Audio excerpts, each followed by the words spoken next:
Sinasabing ang impyerno sa lupa ay wala sa malayong lugar. Ito ay nasa sarili mong tahanan kapag napilitan kang panoorin ang pagtataksil na nangyayari mismo sa iyong mga mata. At naunawaan ko ang lalim ng katotohanang iyon, isang hapon ng tag-init na nakakasakal.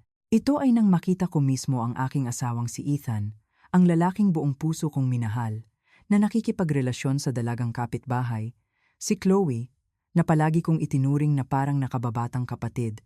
Doon mismo sa aming likod bahay na pinagyaman ko ng buong pag-iingat at dedikasyon. Ngunit hayaan mong sabihin ko sa iyo, sa halip na sumigaw, sa halip na gumawa ng eksena, tahimik akong bumalik sa loob ng bahay at dumiretso sa kusina.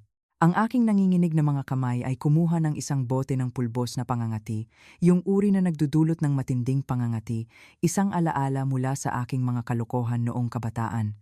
Isang malamig na ngiti ang nabuo sa aking mga labi. Ang pinakanakakainis na drama ng kanilang buhay, na idinirekta ng aking sariling kamay, ay malapit ng ipalabas. At lihim, tumawag ako upang imbitahan ang lahat ng kamag-anak mula sa magkabilang pamilya upang tangkilikin ang isang pagtatanghal na hindi nila malilimutan. Nang hapong iyon, ang kalangitan ay malalim na asul at walang ulap. Kagagaling ko lang sa gym. Basang-basa pa sa pawis, ngunit pakiramdam ko ay napakapayapa. Ang plano ko ay lumabas sa likod bahay upang pumutol ng ilang puting usbong ng rosas na nababalutan pa ng hamog upang gumawa ng magandang bouquet at sorpresahin si Ethan pag-uwi niya mula sa trabaho. Ang hardin na iyon ang aking ipinagmamalaki at kagalakan. Ginawa kong maliit na paraiso ang isang lupang tigang na may iba't ibang mabangong bulaklak at kakaibang halaman. Bawat puno, bawat hardin ng bulaklak ay pinunuan ng aking pawis at aking pagmamahal. Hawak ang pandilig, umaapaw ang puso ko sa tuwa, habang humuhuni ako ng kanta. Ngunit nang makarating ako sa malaking sliding glass door na patungo sa hardin, bigla akong napahinto. Isang lihim na bulong ang umabot sa aking mga tainga, hindi ito hangin o mga ibon. Dahil sa kuryosidad, nagtago ako sa likod ng kurtina at sumilip sa isang siwang, at pagkatapos, ang eksenang bumungad sa akin ay nagpamanhid sa akin. Ang pandilig na hawak ko ay nadulas sa aking mga kamay, tumama sa mga batong baldosa na may matalim na tunog ng metal na tila walang nakarinig. Nagriring ang aking mga tainga. Ang dugo ay tila huminto sa aking mga ugat. Sa ilalim ng trellis na nababalutan ng jasmine kung saan ako umuupo at nagbabasa tuwing hapon, dalawang figura ang magkasama sa isang ligaw na pagmamadali. Ang mahaba at malasutlang buhok ni Chloe, ang aking inosenteng kapitbahay, ay nakakalat sa luntiang berdeng damuhan na ako mismo ang nagpuputol at nag-aalaga araw-araw. Ang kamay ni Ethan, ang aking asawa, na hinahaplos ko tuwing gabi, ay dumudulas sa kanyang hubad na likod. Ang malinis na puting kamiseta na pinlansya ko para sa kanya noong umagang iyon ay nakakalat at inabandona sa tabi ng isang lumang rosas. Ang malaswang halakhak ng babae ay hinaluan ng malalim, mapanuksong boses ng lalaking tinatawag kong asawa. Ang mga ito ay parang libu-libong karayom na may lason na direktang tumutusok sa aking dumudugong puso. Pakiramdam ko ay may humihigpit sa aking dibdib. Hindi ako makahinga. Napakapit ako sa dingding. Pilit na hindi bumagsak. Sinubukan kong sabihin sa sarili ko na mali ang nakita ko, na panaginip lang ito. Ngunit hindi. Napakalinaw ng lahat. Napakabagsik. Hindi man lang sila nag-abala na magtago upang makahanap ng mas pribadong lugar. Walang hiya nilang ginawa ang aking hardin, ang espasyo na pinakamamahal ko bilang entablado para sa kanilang marumi, lihim na relasyon. Hindi ko alam kung gaano katagal ako nanatili doon. Tila huminto ang oras. Tanging ang dalawang taong iyon ang tinitigan ko. Ang unang sakit ay mabilis na napalitan ng pagkasuklam at isang nakakapanindig balahibong galit. Isinakripisyo ko ang lahat para sa lalaking iyon. Iniwan ko ang isang magandang karera upang maging isang may bahay upang makatutok siya sa kanyang trabaho. Inalagaan ko ang bawat pangangailangan niya. Itinuring ko ang kanyang pamilya na sarili ko. At ito ang nakuha ko bilang kapalit. Isang pagtataksil sa sarili kong tahanan kasama ang isang babae na itinuring kong kapatid. Nang matapos ang kanilang pagtatago, tamad silang nagbihis.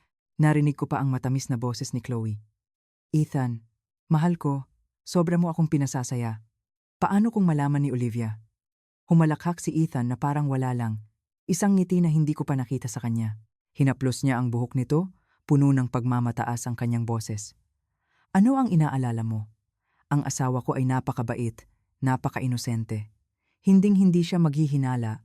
Hayaan mo lang siyang patuloy na alagaan ang magandang hardin na ito para mayroon tayong romantikong lugar para sa ating mga date.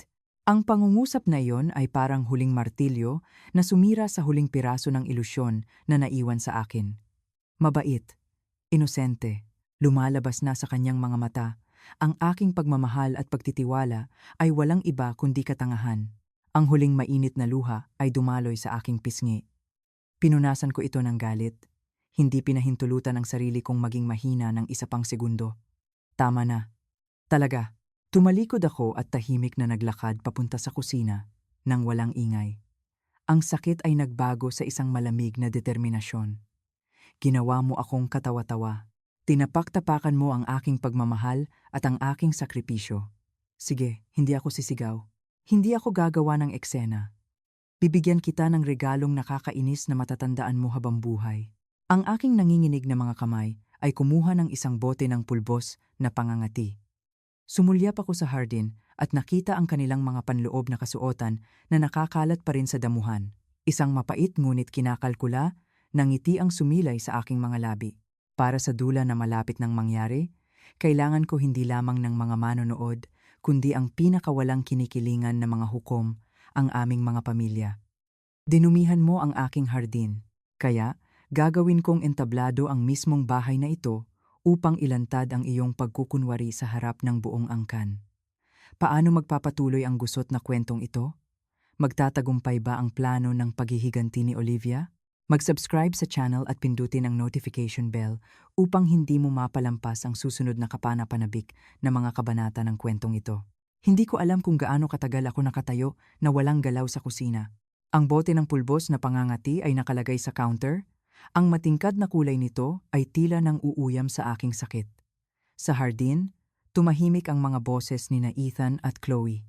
Sigurado akong naghiwalay na sila ng landas. Iniiwan akong linisin ang labanan ng kanilang pagtataksil. Unti-unti, naupo ako sa malamig na sahig ng kusina. Inisandal ang aking likod sa isang cabinet. Ang unang pagkabigla ay nawala, nagiiwan ng manhid na sakit.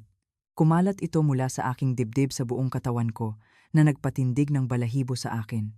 Ang mga luha na sinubukan kong pigilan ay dumaloy na ng walang kontrol.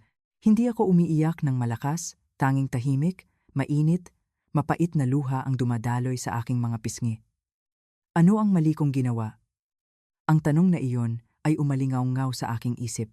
Ano ang nagawa ko upang maranasan ang gayong malupit na pagtrato? Ang mga alaala ng 5 taon ng pag-aasawa ay nag-flash sa aking isip na parang isang slow-motion na pelikula, matalim sa bawat detalye. Naalala ko ang araw na nag-propose si Ethan. Lumuhod siya sa ilalim ng ilaw ng kandila sa isang magarbong restaurant, may hawak na singsing na diamante. Ang kanyang mga mata ay puno ng pag-ibig. Sinabi niya, "Olivia, pakasalan mo ako. Hindi ko maipapangako sa iyo ang pinakamarangyang buhay, ngunit ipinapangako ko na gugugulin ko ang natitirang bahagi ng aking buhay sa pagmamahal at pagprotekta sa iyo." Pinaniwalaan ko ang pangakong iyon. Pinaniwalaan ko ito nang walang pag-aalinlangan. Inakala kong ako ang pinakamasayang babae sa mundo nang mag-oo ako. Pagkatapos naming magpakasal, ginampanan ko ang aking mga tungkulin bilang asawa. Nang simulan ni Ethan ang kanyang negosyo, dumaan ang kumpanya sa maraming kahirapan. Ako ang walang pag-aalinlangan na nag-withdraw ng lahat ng aking ipon at ang perang ibinigay sa akin ng aking mga magulang at ipinagbili pa ang aking pinakamahalagang alahas upang bigyan siya ng puhunan. Niyakap niya ako, punong-puno ng damdamin ang kanyang boses. "Salamat, mahal ko. Sumusumpa ako na hindi kita bibiguin." Pagkatapos, nang magsimulang maging matatag ang kanyang kumpanya, sinabi niya na kailangan niya ng asawa na mamamahala ng bahay, isang matatag na tahanan upang lubos siyang makapag-ukol sa kanyang karera. Muli, hindi ako nag-atubili na magbitiw sa aking posisyon bilang lead designer, isang trabaho na pinaglabanan ko ng maraming taon. Pumayag akong manatili sa bahay sa loob ng 4 na dingding na may walang katapusang mga gawaing bahay. Sinabi ng aking kaibigan na isa akong hangal, na sobrang dami ng aking isinasakripisyo, ngunit ngumiti lang ako. Akala ko ang kaligayahan ng aking asawa ay sa akin din. Sobra akong natuwa nang makita kong magtagumpay si Ethan, nang maging mas maganda ang kanyang trabaho. Sobrang ipinagmalaki ko nang marinig kong pinupuri ng mga tao ang kanyang talento na sinasabing mayroon siyang matalinong asawa sa likod niya. Inalagaan ko ang kanyang mga magulang nang sila ay magkasakit, na para bang sila ang aking sarili. Gustong-gusto ng kanyang ina ang aking lutong apple pie. Hindi ko ininda ang init. Pupunta ako sa bawat pamilihan upang makahanap ng pinakamahusay na organikong sangkap upang i-bake ito para sa kanya. Ang kanyang ama ay isang kolektor ng mga bihirang bourbon. Gumugol ako ng oras sa pananaliksik, pag-aaral, at pagbili sa kanya ng mahahalagang bote upang pasayahin siya. Ginawa ko ang lahat ng iyon nang walang kahit isang reklamo, umaasa lamang sa kaunting respeto, kaunting pagmamahal. Ngunit ano ang natanggap ko ngayon bilang kapalit? Ang nakasusuklam na eksena sa sarili kong hardin. Ang kanyang mga salita ng pagmamaliit. Ang aking asawa ay napakabait, napaka-inosente. Habang mas iniisip ko, mas bumabaluktot ang aking puso, ang sakit ay nagiging matinding galit. Sobra akong tanga, sobra akong bulag. Naging bayarang katulong ako, isang ATM, at wala nang iba pa. At si Chloe, ang babaeng iyon, napakabuti ko sa kanya. Nakita kong nalulungkot siya at nahihirapan, at itinuring ko siya na parang nakababatang kapatid. Pinahiram ko siya ng pera nang sabihin niya na may emergency ang kanyang pamilya. Ipinakilala ko siya sa ilang maliliit na kontak sa trabaho. Pinatahan ko pa nga siya nang makita ko siyang malungkot, at ginantihan niya ako sa pamamagitan ng pakikipagtalik sa aking asawa sa sarili kong bahay. Ang kawalang hiyaan at kawalan ng moralidad ng dalawang taong iyon ay nagpasuka sa akin. Hindi ko lang pwedeng umupo dito at umiyak. Walang nalulutas ang pag-iyak. Ang aking mga luha ay hindi sulit na ipatak para sa mga taong hindi karapat-dapat. Minamaliit nila ako. Tinapakan nila ang aking pagmamahal at ang aking sakripisyo. Sige, ipapakita ko sa kanila kung gaano kakilakilabot ang babaeng ito na mabait at inosente kapag nasukol. Pinunasan ko ang aking mga luha ng malakas. Naglaho ang kahinaan, napalitan ng matalas na tingin at matatag na determinasyon. Tumayo ako, pumunta sa hapagkainan, at nagsalin ng isang baso ng tubig para sa sarili ko. Ininom ko ito ng isang lagok. Ang lamig ay nakatulong upang kalmahin ako. Tiningnan ko muli ang bote ng pulbos na pangangati sa counter. Ang unang ideya ay isang biglaang reaksyon lamang, ngunit ngayon ito ay naging isang meticulously calculated na plano. Hindi sapat ang pagwiwisik ng pulbos. Iyon ay magiging pampagana lamang. Kailangan ko ng mas matibay na pangunahing putahe, isang mas malaking entablado para sa lahat upang humanga sa tunay na mukha ng dalawang sinungaling na iyon, pamilya, kaibigan, kasamahan, at lalo na ang aming mga magulang. Gusto kong magbayad sila ng malaking halaga. Hindi lamang pisikal na sakit, kundi kahihiyan at pagkasira ng dangal. Ginawa nila akong isang hangal sa dilim. Sige, hihilahin ko sila sa liwanag upang makita ng buong mundo ang kanilang karumihan. Kinuha ko ang aking telepono, binuksan ang aking mga kontak, at dumulas ang aking mga daliri sa listahan hanggang sa huminto sila sa isang pangalan, Bienan. Isa pang malamig na ngiti ang lumabas sa aking mga labi. Ang aking dula ay magsisimula sa babaeng ito. Gagawin kong ang taong palaging ipinagmamalaki ang kanyang ginintuang anak ang unang magtatanggal ng kurtina sa kanyang kasuklam-suklam na lihim. Ang plano ay inilatag ng sunod-sunod. Hinding-hindi nila maiisip na sa isang hapon, ang asawang kinamumuhian nila ay ganap nang nagbago. Nagsisimula pa lang ang bagyo, at ang sentro ng bagyo ay ang family party na ididirekta ko. Nang magawa ang desisyon, hindi ko na pinayagan ang sarili ko ng isa pang segundo ng kahinaan. Ang una kong dapat gawin ay burahin ang lahat ng bakas ng kaguluhan. Pinulot ko ang mga piraso ng basag na pandilig. Pinunasan ang tubig mula sa sahig. Lumabas ako sa hardin at kinolekta ang gusot na kamiseta ni Ethan, ang damit ni Chloe, at ang kanilang mga panloob na kasuotan na nakakalat sa damuhan. Hawak ang mga bagay na iyon sa aking mga kamay, hindi na ako nakaramdam ng pagkasuklam, kundi isang kakaibang kalmado. Inilagay ko ang lahat sa washing machine, nilabhan, pinatuyo, at niligpit ng maayos. Inilagay ito sa aparador ni Ethan na para bang walang nangyari. Kailangan kong umarte upang gampanan ang papel ng isang asawa na walang alam. Pagkatapos lamang nito, ay maaari kong ganap na pababain ang kanilang pagbabantay at mahulog ng paunti-unti sa bitag na inihanda ko para sa kanila. Nang gabing iyon, umuwi si Ethan mula sa trabaho na may hawak na bouquet ng pulang rosas. Ngumiti siya. Inabot sa akin ang mga bulaklak para sa iyo, mahal ko. Nakadila ko ng malaki ngayon.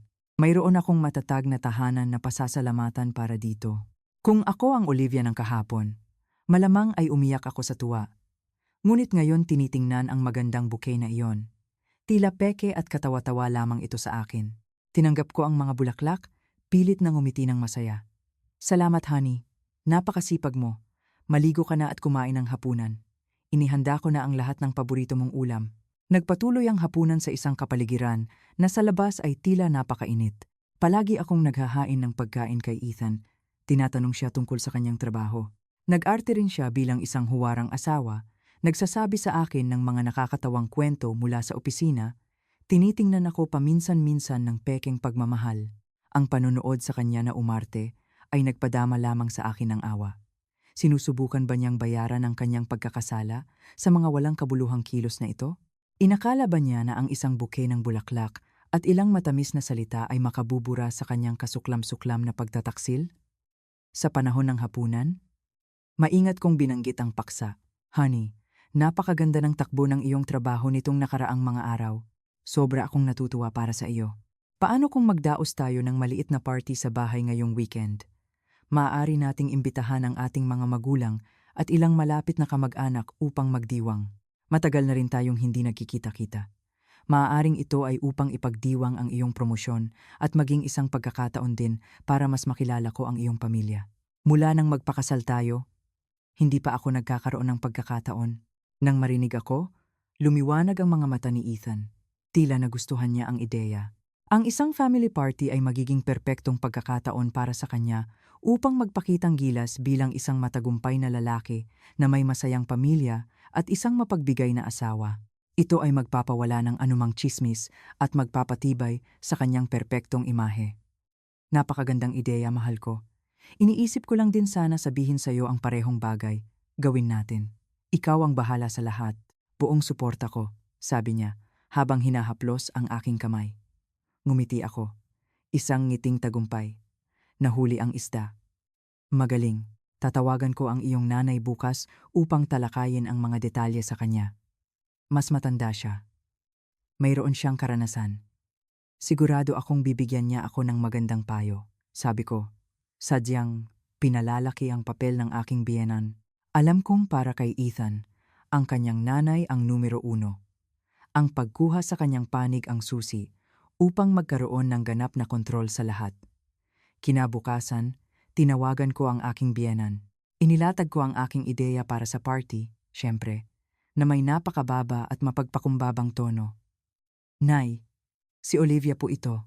Iniisip po namin ni Ethan na magkaroon ng maliit na party sa bahay ngayong weekend para ipagdiwang ang kanyang promotion. Tumatawag po ako para humingi ng inyong opinyon. Sino po sa tingin ninyo ang dapat nating imbitahan at ang menu? Bata pa po ako. Wala po akong karanasan. Kailangan ko po kayong gabayan.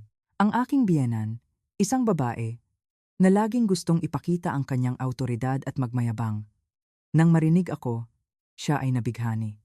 Umubo siya at nagsimulang magbigay ng panayam. Mabuti at ganyan ang iniisip mo.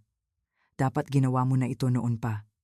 Tingnan natin, kailangan mong imbitahin ang lahat ng tiyahin at tiyuhin mula sa panig ng ama at sa panig ng ina rin. At ang iyong lolo sa tuhod mula sa Florida, patuloy niya, binabanggit ang walang katapusang listahan. Eksakto. Ang mga kamag-anak na alam kong pinakakritikal at mahilig magchismis. Tumango lang ako, nagpapanggap na nakikinig ng mabuti, nagtatala, at tungkol naman sa menu, patuloy niya, kailangan itong maging engrande. Kailangan natin ng row bar na may oysters at hipon, prime rib, isang tamang catered affair upang mapahanga ang lahat. Walang problema sa pera. Sabihin mo kay Ethan na siya ang bahala dyan. Nakikinig ako sa kanya at lihim na tumatawa. Gusto niya ng isang magarbo na handaan upang magpakitang gilas, ngunit gusto niya na ang kanyang anak ang magbayad nito, at ang pera ni Ethan. Hindi ba't pera ko rin iyon? Opo, inay. Tatandaan ko po iyan. Huwag po kayong mag-alala. Ihahanda ko po ang lahat ng perpekto. Sagot ko. Ang boses ko ay matamis pa rin. Ngunit hindi ako tumigil sa pagpaplano ng party. Kailangan kong gumawa ng isa pang mahalagang hakbang. Mas lumapit kay Chloe. Kailangan kong kontrolin siya upang hindi siya maghinala o masira ang aking plano. Nang hapong iyon, pumunta ako sa pamilihan sa oras na alam kong madalas pumunta si Chloe. Nagkasalubong kami nang hindi sinasadya sa tindahan ng gulay. "Uy, Chloe! Nandito ka rin?" Bati ko sa kanya ng malaking ngiti. Pagkakita sa akin, medyo nagulat siya, ngunit mabilis siyang nakapag-ayos. "Hi, Olivia." "Oo, kukuha lang ng panghapunan." "Anong pagka-coincidence?" "Ako rin. Kumakain ka ba mag-isa?" "Oo, medyo nakakabagot mag-isa." Buntong hininga ni Chloe. Mukhang malungkot. "Well, kumain ka sa amin ngayong gabi. Nagluto ako ng maraming masarap na pagkain alok ko." Nag-atubili ng kaunti si Chloe. Ngunit pagkatapos ay tumango siya. Nang gabing iyon, dumating siya para sa hapunan. Sadyang inihanda ko ang kanyang mga paboritong pagkain. Tinrato ko siya ng buong pagmamahal. Sa panahon ng hapunan, sinabi ko sa kanya ang tungkol sa aking mga plano para sa party sa weekend. Sayang lang. Mga kamag-anak lang at matatanda sa araw na iyon. Hindi tama na imbitahan ka. Kung hindi, sana nag-usap-usap tayo. Sabi ko, nagpapanggap na nagsisisi. Ngumiti lang si Chloe, "Huwag kang mag-alala. Masaya ako na magkakaroon ka ng party." Wala siyang ideya na bagaman hindi siya imbitado, siya ay magiging isa sa mga pangunahing atraksyon. Pagkatapos ng hapunan, nagbalot pa ako ng prutas para dalhin niya sa bahay. Bago siya umalis, niyakap ko siya at hinaplos ang kanyang likod. "Kung nalulungkot ka, puntahan mo ako, okay? Para doon ang mga kaibigan." Nabasa ang mga mata ni Chloe at siya'y labis na naantig. "Napakabait mo sa akin, Olivia. Maraming salamat." Habang pinapanood ko siyang lumayo, isang mahinang ngiti ang sumilay sa aking mga labi. "Mabuti. Makikita mo kung gaano ako kabait. Ang aking dula ay perpektong nailatag." Ang dalawang taksil ay nasa aking palad, nilasing ng pekeng tamis na inaalok ko sa kanila. Hindi nila alam na isang nakamamatay na bitag ang dahan-dahang nagsasara sa kanila. Ang mga sumunod na araw, namuhay ako ng may dalawang mukha. Sa bahay, ako ang huwarang asawa at manugang, abala sa paghahanda para sa malaking family party. Nagpunta ako sa mga pinakapiling grocery store, personal na pinipili ang pinakasariwang sangkap, mga lobster, sariwang hipon, ang pinakamagandang hiwa ng baka. Binili ko ang lahat nang walang pag-aalinlangan. Si Ethan, nang makita ang aking mga gastos, ay tila medyo nag-aalala. Ngunit nang sabihin ko sa kanya na ito ay para maging maganda ang tingin sa kanya at sa kanyang mga magulang sa harap ng pamilya, tumango siya ng may kasiyahan. Ibinigay pa niya sa akin ang kanyang credit card. Sinasabi, "Bilhin mo ang pinakamahusay, huwag kang magtipid." Kinuha ko ang card, nakaramdam lamang ng pagkasuklam. Handa siyang gumastos ng malaking halaga para sa isang engrandeng party upang linisin ang kanyang imahe. Hindi niya alam na ang mismong party na ito ang magiging libingan ng kanyang dangal. Hindi lamang ako naghanda ng pagkain, kundi maingat ko ring pinalamutian ang bahay. Naglagay ako ng isang florera ng mabangong liryo sa sala, pinalitan ang mga kurtina, nilinis ang bawat sulok hanggang sa kumislap ito. Gusto kong maging perpekto ang aking entablado. Samantala, pinanatili ko ang aking pagkakaibigan kay Chloe. Madalas ko siyang tinetext, tinatanong kung kumusta siya, at paminsan-minsan ay nagreklamo ako. Ang paghahanda para sa party na ito ay nakakapagod. Kailangan kong asikasuhin ang lahat mula A hanggang Z nang walang tulong mula sa sinuman. Si Chloe nang marinig ito ay naawa at pinatahan ako. Hindi niya alam na ang aking pekeng pagkapagod ay bahagi ng plano upang ipaalam sa kanya na masyado akong abala upang bigyang pansin ang iba pang bagay. At pagkatapos, dumating ang kritikal na sandali. Isa itong Huwebes ng hapon. Dasang araw bago ang party. Alam kong sa nakasanayan, iyon ang araw na isasabit ni Chloe ang kanyang mga panloob na kasuotan upang patuyuin sa kanyang balkonahe. Mag-isa siyang nakatira, kaya't medyo pabaya siya. Ang kanyang balkonahe ay direktang nakaharap sa aking likod bahay.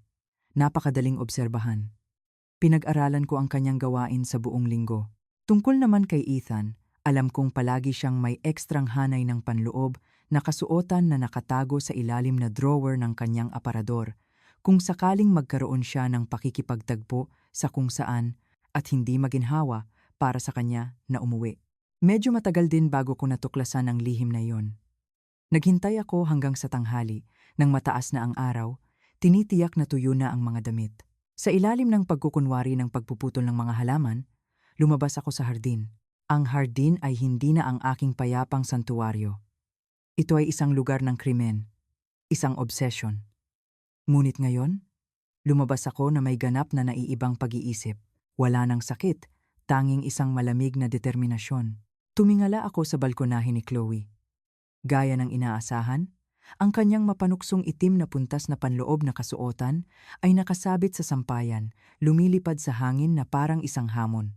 Kalmado, pumunta ako sa imbakan ng gamit at kinuha ang isang napakahabang patpat na panghila ng damit. Medyo bumilis ang tibok ng puso ko, hindi dahil sa takot, kundi dahil sa pananabik. Bumalik ako sa hardin, inilagay ang sarili ko sa isang nakatagong sulok kung saan hindi ako maabot ng mga security camera ng kapitbahayan. Maingat, ginamit ko ang patpat upang mahusay na mahila ang hanay ng damit ni Chloe. Lahat ay mas mahusay kaysa sa inaasahan ko. Hawak ang ebidensya ng pagtataksil, dumiretso ako sa powder room sa ibaba. Nagsuot ako ng guwantes na goma at binuksan ang bote ng itching powder. Ang katangi-tanging amoy ay sumalubong sa aking ilong, na nagpating ng aking ilong, ngunit hindi ako huminto. Maingat kong winisikan ng makapal na pulbos ang loob ng bra at panty ni Chloe, lalo na sa mga pinakasensitibong bahagi. Ginawa ko ito ng maingat na may matatag na kamay, parang isang artista na gumagawa ng kanyang obra maestra. Bawat butil ng pulbos ay kumapit sa puntas, na parang isang nakamamatay na dekorasyon. Matapos ang damit ni Chloe, palihim akong umakyat sa master bedroom. Hindi pa umuuwi si Ethan mula sa trabaho. Binuksan ko ang ilalim na drawer at kinuha ang kanyang lihim na panloob na kasuotan. Ginawa ko ang pareho, nang hindi nawawala ang 1 milimetro. Habang pinagmasdan ko ang aking dalawang nilikha, ngumiti ako ng may kasiyahan. Handa na ang nakakainis na regalo. Ang huling hakbang ay ibalik ang lahat sa dati nitong lugar. Ginamit ko muli ang patpat upang maingat na ibalik ang set ni Chloe sa sampayan. Eksakto itong pareho tulad ng dati, nang walang bakas na dumaan sa isang kakilakilabot na paggamot.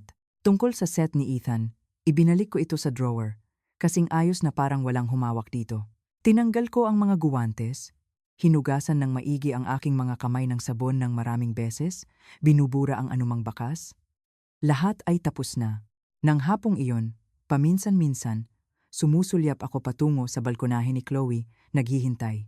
Bandang 4 ng hapon, nakita ko siyang lumabas upang kunin ang kanyang mga labada. Walang anumang paghihinala niyang kinuha ang kanyang mga panloob na kasuotan at dinala sa loob. Nakaramdam ako ng hindi mailarawang kasiyahan. Nakalatag ang bitag, nailapat ang lason. Ngayon, kailangan ko na lang maghintay na mahulog ang biktima. Inimagine ko ang eksenang darating. Ang sakit at pagdurusa na malapit ng maranasan ng dalawang iyon at wala akong naramdamang kahit kaunting pagkakasala. Anumang itinanim mo, iyon ang aanihin mo. At ang bagyong ito ay hindi lamang nakakainis, kundi lubhang nakakahiya. Nagtaka ako kung magkakaroon sila ng lakas na tiisin ito o kung ilalantad nila ang kanilang sarili sa harap ng lahat. Ang pinakamagandang bahagi ng dula ay darating pa. Matapos makumpleto ang paghahanda, ang aking kalooban ay naging kakaibang kalmado. Hindi na ako nakaramdam ng galit o sakit. Sa halip, may malamig na pag-asam na parang isang mangangaso na naglatag ng bitag at matiyagang naghihintay na mahulog ang kanyang biktima. Biyernes, ang araw bago ang party, ay dumaan ng mabagal. Ginugol ko ang buong araw sa huling paghahanda. Tumawag ako sa caterer upang kumpirmahin ang oras ng paghahatid. Personal akong naghanda ng ilang detalyadong dessert, ang mga paborito ni Ethan. Ginawa ko ang lahat ng walang pakiramdam. Ang isip ko ay wala na roon. Lumilipad ito patungo sa susunod na araw, patungo sa mapaminsalang party na iyon. Umaga nang umuwi si Ethan, mukhang pagod ngunit excited din. Niyakap niya ako, nilalanghap ang aroma ng bagong lutong pastry mula sa kusina. Anong masipag na asawa ko? Paano na ang mga paghahanda? Halos tapos na ang lahat, honey. Bukas na lang ang pagluluto, sagot ko sa aking karaniwang malambing na boses. Hindi niya napansin ang anumang kakaiba sa akin. Sa kanyang mga mata, ako pa rin ang mabait, masunurin na asawa na nakatuon sa kusina. Nang gabing iyon, sinimulan ko ang pinakamahalagang gawain, ang pagpapadala ng mga imbitasyon. Siyempre, hindi ito ordinaryong mga imbitasyon. Nagdraft ako ng formal na text message at ipinadala ito sa bawat tao sa listahan na ibinigay sa akin ng aking biyenan. Minamahal na mga tiyahin, tiyuhin, pinsan, at BP. Nais po naming imbitahan kayo na ipagdiwang sa amin ngayong weekend sa aming bahay. Nagkaroon po kami ng maliit na tagumpay sa trabaho at nais po naming ibahagi ito sa pamilya sa isang intimate na hapunan. Ipinadala ko ang mensahe sa lahat ng kamag-anak ni Ethan mula sa panig ng ama at ina. Hindi ko inalis ang sinuman, lalo na ang mga may awtoridad at bigat sa pamilya tulad ng pinakamatandang tiyuhin o ang lola sa tuhod. Alam kong mas maraming importanteng tao ang naroroon, mas malaki ang kahihiyan ni Ethan. Ngunit hindi lang iyon ang pangunahing layunin ko. Kailangan ko ng mas espesyal na madla. Hinanap ko sa aking mga kontak ang numero ng mga magulang ni Chloe. Nakuha ko ito minsan nang iwan niya ang kanyang telepono sa aking bahay. Sa ilalim ng pagkukunwari na ako ang kanyang matalik na kaibigan, iniligtas ko ang numero kung sakali. At ngayon na ang oras. Nagdraft ako ng isa pang mensahe na may mabait at magalang na tono. Magandang hapon po. Si Olivia po ito, isang mabuting kaibigan ni Chloe dito sa syudad. Ngayong weekend po, mag-ho-host po ako ng maliit na party sa aking bahay. Alam ko po na hindi po kayo madalas makapunta, kaya't sinasamantala ko po ang pagkakataon na imbitahan po kayo. At habang nandoon ka, sorpresahin si Chloe. Medyo nalulungkot siya nitong mga nakaraang araw at tiyak na matutuwa siyang makita kayo. Huwag kang mag-alala tungkol sa gastos sa paglalakbay o tirahan. Sagot ko ang lahat. Alam kong sa ganoong sinsero at kaakit-akit na imbitasyon, halos hindi sila tatanggi. Ang isang libreng biyahe sa siyudad at isang party sa isang luxury house ay isang natatanging pagkakataon. At gaya ng aking hula, pagkalipas lamang ng 15 minuto, tumawag muli ang ina ni Chloe, ang kanyang boses ay puno ng tuwa, nagpapasalamat ng marubdob at agad na tinanggap. Ibinaba ko ang telepono na may ngiting nasiyahan. Ang aking entablado ay mayroon na ngayong lahat ng mahalagang aktor. Ang pamilya ng Taksil, ang pamilya ng Querida, at isang malaking pagtitipon ng mga kamag-anak, ang magiging pinakawalang kinikilingan na mga hukom, hindi lamang ko inimbitahan ng pamilya. Aksidente ko ring ibinagsak ang impormasyon tungkol sa party sa ilang kaibigan na mamamahayag.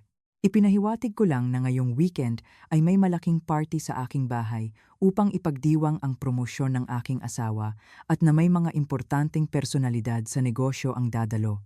Sa ilong ng press para sa balita, alam kong hindi nila palalampasin ang pagkakataon na makakuha ng mga eksklusibong kwento o mga bagong koneksyon. Nang gabing iyon, nakahiga ako sa kama sa tabi ni Ethan, na mahimbing na natutulog. Wala siyang ideya na ang babaeng nasa tabi niya ay naghabi ng isang sapot kung saan hindi makatakas ang kanilang dalawa, siya at ang kanyang munting Querida. Hindi ako makatulog. Sa aking ulo, iniisip ko ang eksena kinabukasan. Inimagine ko ang mukha ng aking biyenan kapag nakita niya ang kanyang ginintuang anak na napahiya. Inimagine ko ang mga mukha ng mga magulang ni Chloe nang matuklasan nila na ang kanilang mabait at masunuring anak ay ang kabit na sumisira sa isang pamilya. At inimagine ko ang mga mukha ni na Ethan at Chloe kapag sabay na bumagsak sa kanila ang pisikal na sakit at moral na kahihiyan. Sa pag-iisip nito, wala akong naramdamang kagalakan, kundi isang malamig na kawalan. Minsan kong minahal ang lalaking ito. Gusto kong gugulin ang natitirang bahagi ng aking buhay kasama siya, ngunit siya mismo ang sumira sa lahat ng ito. Hindi ko gusto ang digmaang ito, ngunit nang magsimula ito, kailangan kong maging tagumpay. Bukas, matatapos na ang lahat. Kung hindi ko ibabalik ang aking dangal o lulubog ako kasama sila sa ilalim ng kahihiyan, ngunit tiwala ako na mayroong banal na katarungan. Ang mga gumagawa ng mali, maaga o huli, ay magbabayad para dito. Sabado ng umaga, araw ng party. Nagising ako ng napakaaga. Madilim pa ang kalangitan, ngunit hindi ako inaantok. Lumabas ako sa likod bahay, huminga ng malalim ng sariwang hangin sa umaga. Ang hardin ay maganda pa rin. Ang mga rosas ay mahinhin na nagpapakita ng kanilang mga kulay, ang jasmine ay nagbibigay pa rin ng bango nito. Ngunit sa aking mga mata, hindi na ito isang payapang paraiso. Ito ay isang tahimik na saksi sa pagtataksil. Kalmado, Pinutol ko ang pinakamagagandang bulaklak, inilagay ang mga ito sa isang marangyang kristal na florera, at inilagay ito sa gitna ng sala. Kailangan maging perpekto ang entablado hanggang sa pinakamaliit na detalye. Bandang 8, nagising si Ethan, naghihikab. Bumaba siya sa kusina at nakita akong naghahanda ng masarap na almusal. Wow! Ang aga mo naman ngayon, mahal ko. Sabi niya, inaantok pa ang boses. Ngayon ay mahalagang araw, honey. Kailangan kong bumangon ng maaga para ihanda ang lahat, sagot ko ng may ngiti. Ang ngiti ko ay tila napakaliwanag kaya medyo nagulat siya, ngunit hindi niya masyadong pinansin at naupo upang kainin ang kanyang almusal ng may gana. Uy, honey, sabi niya habang kumakain. Tiningnan ko ang joint savings account kahapon at nakita kong nawawala ang malaking halaga. Naglabas ka ba ng pera para sa isang bagay? Ang tanong niya ay nagpahinto sa aking kamay. Na may hawak na baso ng gatas, sandali. Alam kong maaga o huli, tatanungin niya ako. 50,000 ang halaga na lihim kong inilabas ilang araw bago upang maghanda para sa aking bagong buhay. Matapos ang lahat, inilipat ko ito sa isang lihim na account na ako lang ang nakakaalam. Tumingin ako at direktang tiningnan ang kanyang mga mata na may ekspresyon ng ganap na kawalang kasalanan. Ay oo, naglabas ako ng kaunti para sa party. Sabi ni nanay kailangan grandioso na may mamahaling ulam at nag-alala ako na hindi ako magkakasya. Bukod dito, naisip ko, kung may matira, pwede nating gamitin para ipalit ang ating kotse. Medyo luma na rin ang atin. Nakahanda na ang sagot na ito. Ito ay lohikal. At kasabay nito, ay umaapela sa ego at kagustuhan ni Ethan na magpakitang gilas. Sa katunayan, nang marinig ang tungkol sa bagong kotse, agad na gumaan ang kanyang mukha. Tumawa siya. Napakaisip-isip mo naman, mahal ko. Oo, gawin natin iyan. Ngayon na na-promote ako, dapat may kotse tayo na akma. Iwan mo na lang sa akin ang lahat. Wala siyang pinaghihinalaan. Pinayagan pa akong gumastos. Lihim akong bumuntong hininga ng ginhawa. Ang unang hakbang ay maayos na. Ngunit ang pag-uusap na ito ay hindi sinasadyang nagbukas ng isang bagong linya ng pagsisiyasat para sa akin. Ang joint savings account. Bigla kong naalala kung saan ko ito inilagay matapos kunin ang pera. Dati ay inilalagay ko ang mahahalagang papel sa maliit na safe sa study. Matapos umalis si Ethan para sa trabaho, umakyat ako sa study at binuksan ang safe. Naroon pa rin ang savings account statement, ngunit sa tabi nito, nakita ko ang isang kakaibang folder. Hindi ko pa ito nakita kailanman. Dahil sa kuryosidad, pinulot ko ito. Ito ay isang investment partnership agreement. Ang partner A ay ang aking asawa, si Ethan Hayes, ngunit ang partner B. Ang pangalang iyon ay nagpamanhid sa akin. Chloe Sodo. Si Chloe iyon, ang aking kapitbahay. Binalik-balik ko ang mga pahina, nanginginig. Ang kontrata ay nagtatakda na si Ethan ay magbibigay ng kapital na 1,000,000 upang magbukas ng isang luxury boutique kasama si Chloe. Ang address ng tindahan ay malinaw ding nakasaad sa isa sa mga pinakaabalang kalye sa sentro ng lungsod. Ang petsa ng paglagda ay 3 buwan na ang nakakaraan. 100,000. Ang figure na iyon ay parang martilyo na tumama sa aking ulo. Saan nanggaling ang perang iyon? Ang aming joint account sa pinakamataas nito ay halos hindi lumampas sa 50,000 na lahat ay ipon ko. Saan siya kumuha ng 100,000? Mayroon ba siyang ibang lihim na pondo na hindi ko alam? Nakarating ako sa huling pahina kung saan naroon ang mga pirma ng magkabilang partido. At pagkatapos, isang maliit na detalye ang nagpamanhid sa akin. Sa ilalim ng pirma ni Ethan sa impormasyon ng account, para sa transfer ay ang account number ng isang hindi kilalang bangko. Isang account na hindi ko pa narinig na binabanggit niya. Ngunit ang pinakamalala ay ang account na iyon ay nakapangalan sa 2 tao, sina Ethan Hayes at Olivia Miller. Ako, nanlamig ang dugo ko, pekas niya ang aking pirma. Nagbukas siya ng isa pang joint account nang walang alam ko at ginamit niya ang account na iyon para sa kanyang madilim na negosyo. Mabilis akong tumawag sa isang kaibigan na nagtatrabaho sa isang bangko. Hiniling ko sa kanya na suriin ang impormasyon para sa account na iyon. Pagkalipas ng 10 minuto, tumawag siya sa akin. Nag-aalala ang kanyang boses. Olivia? Totoo, may account na nakapangalan sa inyong dalawa. Binuksan ito halos 1 taon na ang nakakaraan. At nag-atubili siya. At ano pa? Dali-dali kong tanong sa kanya. At 3 buwan na ang nakalipas, isang home equity loan na 10100 ang ipinagkaloob sa account na iyon. Ang collateral para sa loan ay ang bahay na tinitirhan mo. Ang aming bahay, ang bahay na pinalamutian ko at inalagaan ng buong dedikasyon, naglakas loob siyang kumuha ng pangalawang mortgage dito upang ibigay ang pera sa kanyang kerida upang magbukas ng tindahan. At ako, ang kumay-ari, ay walang alam tungkol dito. Paano niya nagawang linlangin ang bangko, ang aking pirma, ang mga titulo ng bahay, pandaraya? Hindi na ito simpleng pagtataksil, isang sentimental na pagtataksil. Ito ay isang krimen ng pandaraya at pagnanakaw. Ang galit sa loob ko ay umabot sa sukdulan. Minamaliit ko ang kalupitan at katusuhan ng lalaking ito. Hindi lamang niya ako nilinlang, kundi siya ay nagpaplano na kunin ang lahat ng sa akin. Iniwan niya ako na walang-wala. Napaupo ako sa upuan, mahigpit na hawak ang kontrata. Sige, Ethan. Sige. Ikaw mismo ang nagbigay sa akin ng isa pang hindi mapagkakaila na piraso ng ebidensya. Ang party ngayong gabi ay hindi lamang magkakaroon ng nakakainis na regalo.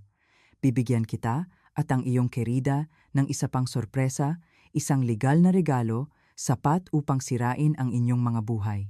Masyado nang malayo ang nangyari. Wala nang balikan.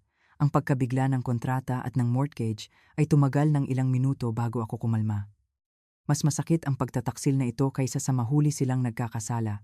Ipinakita nito na si Ethan ay hindi lamang isang lalaki na sumuko sa tukso, kundi isang tao na nagpaplano at nagkukwenta ng matagal. Nagplano siyang hubaran ako ng aking mga ari-arian. Naghahanda ng isang paglabas kasama ang kanyang kerida. Marahil sa kanyang plano, matapos magkaroon ng butik at sariling negosyo, makakahanap siya ng paraan upang paalisin ako sa bahay. Sa pag-iisip nito, nanindig ang aking balahibo.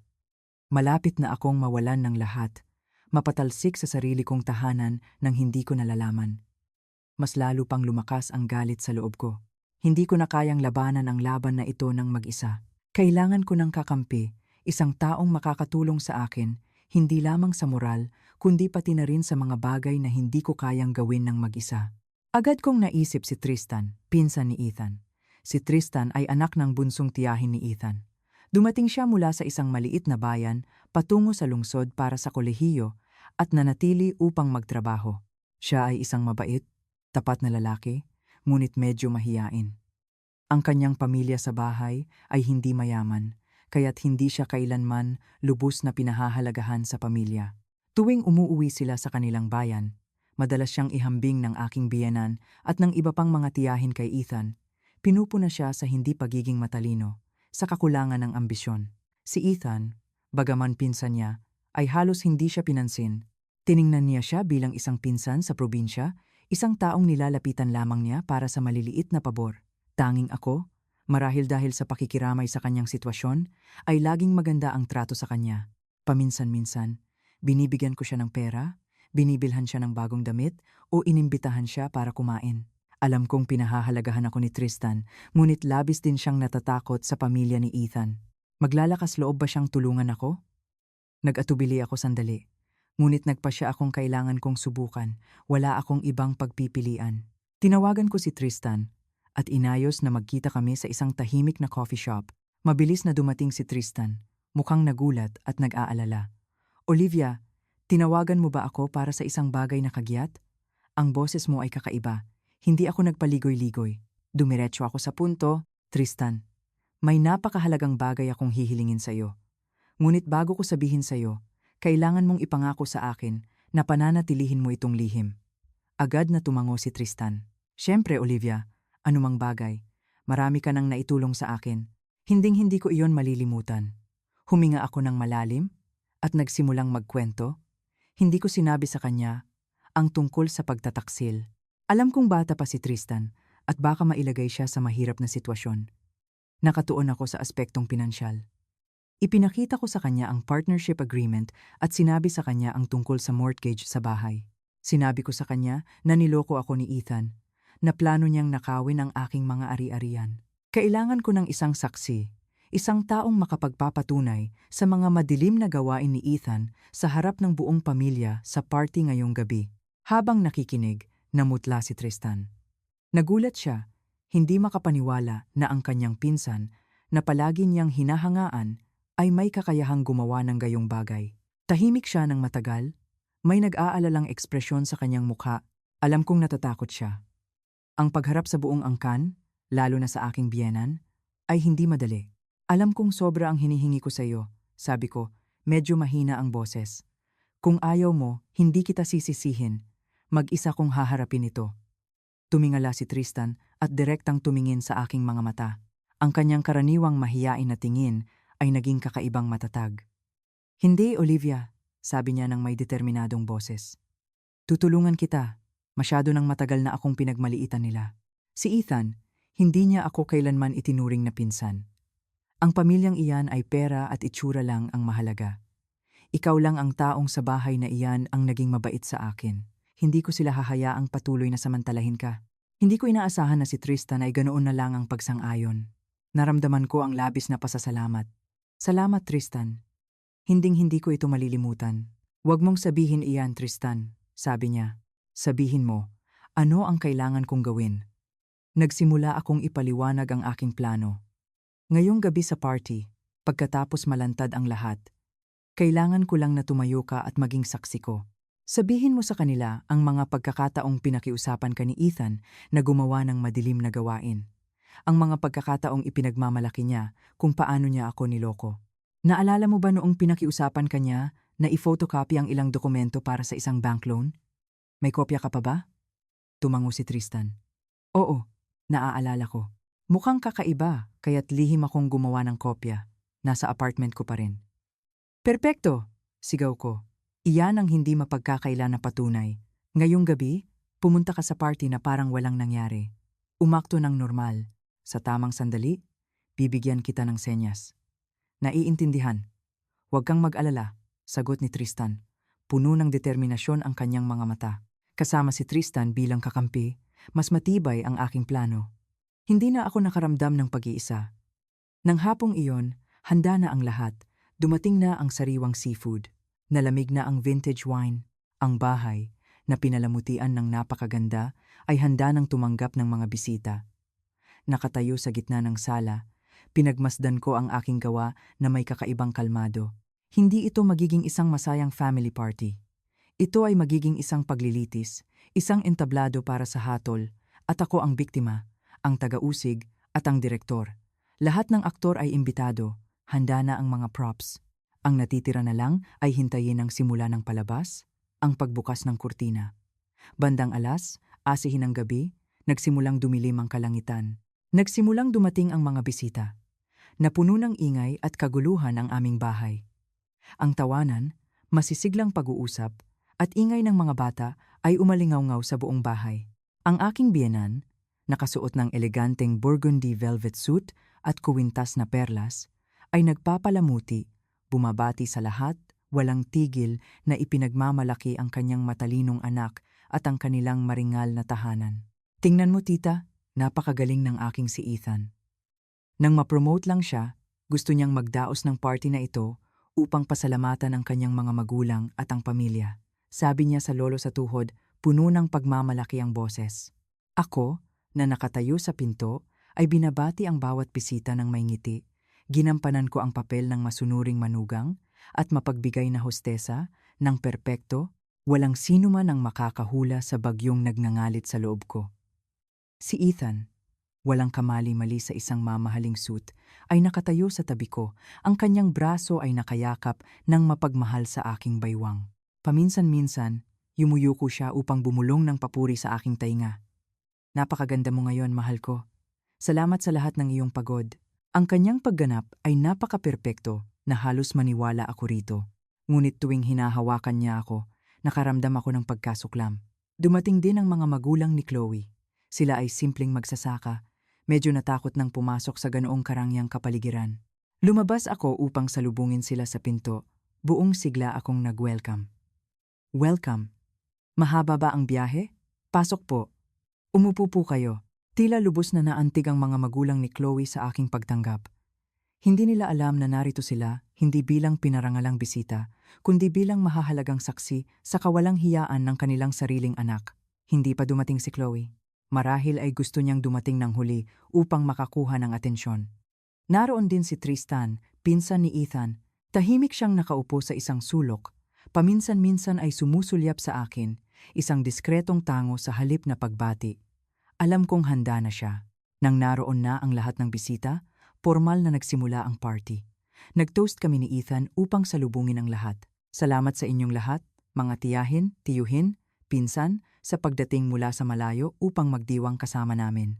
Ngayon, upang ipagdiwang ang isang maliit na tagumpay sa aking karera, nais namin ng aking asawa na magdaos ng maliit na pagtitipon na ito upang ipahayag ang aming pasasalamat sa aming mga magulang at sa buong pamilya para sa kanilang patuloy na suporta, sabi ni Ethan. Matatag at may kumpiyansa ang boses. Nagpalakpakan ang lahat. Ako sa kanyang tabi ay ngumiti habang tinitignan siya. Ang galing ng pagganap mo, Ethan. Ito na ang huling pagkakataon na tatayo ka sa posisyong ito na nagsasabi ng mga marangal na salita.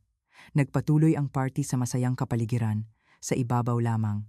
Kumakain ang mga tao, nag-uusap ng masigla.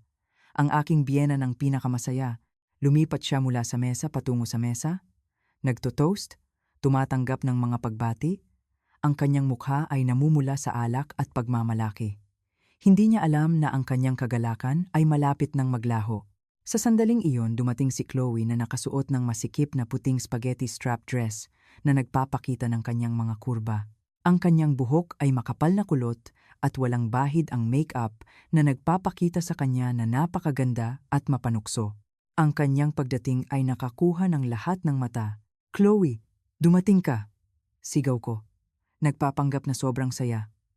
Lumapit ako sa kanya, hinawakan ang kanyang braso ng pamilyar, at ipinakilala siya. Lahat, ito si Chloe, ang aking kapitbahay, at isang napakamamahal na kapatid sa akin. Sadyang binigyang diin ko ang mga salitang kapatid at mahal. Ang mga mata ni Ethan, nang makita si Chloe, ay hindi maitago ang kanyang pagkaakit. Mabilis siyang tumayo upang alukin ito ng upuan. Isang galanteng kilos na taliwas sa kanyang karaniwang pag-uugali. Tiningnan siya ng aking biyenan nang may pagkadismaya, ngunit wala siyang sinabi. Marahil ay naisip niya na sa huli, isa lamang siyang hindi mahalagang kapitbahay. Nagpatuloy ang party. Sina Ethan at Chloe, bagaman nakaupo ng magkahiwalay, ay patuloy na nagpapalitan ng makahulugang tingin. Akala nila ay diskreto sila, ngunit nakita ko sila. Nakita ko ang lahat, naitala ko ang lahat. Paminsan-minsan, nilalapitan ko si Chloe upang kausapin, tinatanong tungkol sa kanyang trabaho. Nabalitaan kong magbubukas ka ng butik, di ba? Ang galing. Kakailanganin mo ng malaking kapital. Ikaw ba ang bahala mag-isa? Medyo nagulat siya sa tanong ko. Sumulyap siya kay Ethan at nabulol. Well, mayroon akong ipon at may tumutulong sa akin. Ang ganda naman. Kung sino man ang napaka-generous na iyon, kailangan mong ipakilala sa akin, sabi ko, ngumiti. Ang aking tono ay puno ng dobleng kahulugan. Narinig ni Ethan sa kabilang panig ang pag-uusap at nagbago ang kanyang mukha. Mabilis siyang namagitan. Kumain na tayo. Lumalamig na ang pagkain. Unti-unting lumipas ang oras. Tiningnan ko ang orasan. Halos 8:00 na. Lahat ay naaayon sa plano. Medyo nakainom na ng alak ang mga bisita. Mas maingay ang kapaligiran. Ito ang perpektong sandali. Binigyan ko ng senyas si Tristan. Naintindihan niya, tumayo ng tahimik, at pumunta sa karaoke machine na inihanda ko. Para pasayahin ang party, gusto kong kumanta ng isang kanta para sa lahat, sabi ni Tristan sa mikropono. Nagpalakpakan ang lahat. Ngunit hindi kumanta si Tristan. Ikinonekta niya ang isang USB drive sa projector. Ngunit bago ako kumanta, gusto kong ipakita sa inyo ang isang maliit na video. Ito ay mga pang-araw-araw, napakatotoong sandali ng pamilya ng aking pinsan na si Ethan at ng aking hipag na si Olivia na aksidente kong nai-record. Lahat ay tumingin ng may kuryusidad sa malaking screen na nakasabit sa gitna ng sala. Sina Ethan at Chloe rin. Wala silang ideya na ang video na kanilang panonoorin ay magiging sentensiya ng kamatayan para sa kanilang dangal at sa kanilang lihim na relasyon. Lumamlam ang mga ilaw sa sala, tanging ang ilaw mula sa projector ang natira. Ang pinakamagandang bahagi ng aking dula ay malapit nang magsimula. Nang lumamlam ang mga ilaw sa sala, lahat ng atensyon ay nakatuon sa malaking screen. Ang dating maingay na kapaligiran ay bumagsak sa isang nakamamatay na katahimikan na pinutol lamang ng malambot na background music na matalinong idinagdag ni Tristan. Sina Ethan at Chloe ay nanonood din ng may kuryosidad. Marahil ay inakala nilang ito ay isang montage ng masasayang larawan ng pamilya, isang sorpresang regalo na inihanda ko. Hindi nila naiisip kung gaano kapait ang regalong iyon. Ngunit hindi agad nagsimula ang video. Sa halip, lumabas ang malaking pulang teksto sa itim na background, dedicated to the liars. Nagsimulang magbulungan ang mga tao, hindi na uunawaan ang nangyayari. Nagkunot ang noo ni Ethan at lumingon sa akin na may nagtatanong na tingin. Ngumiti lang ako ng misteryoso at sinenyasan siyang patuloy na manood. At pagkatapos, lumabas ang unang larawan. Hindi ito isang masayang larawan, kundi isang malabong litrato na kinuha mula sa malayo, ngunit malinaw pa rin upang makilala ang dalawang figura na naghahalikan ng buong pagmamahal sa isang hardin.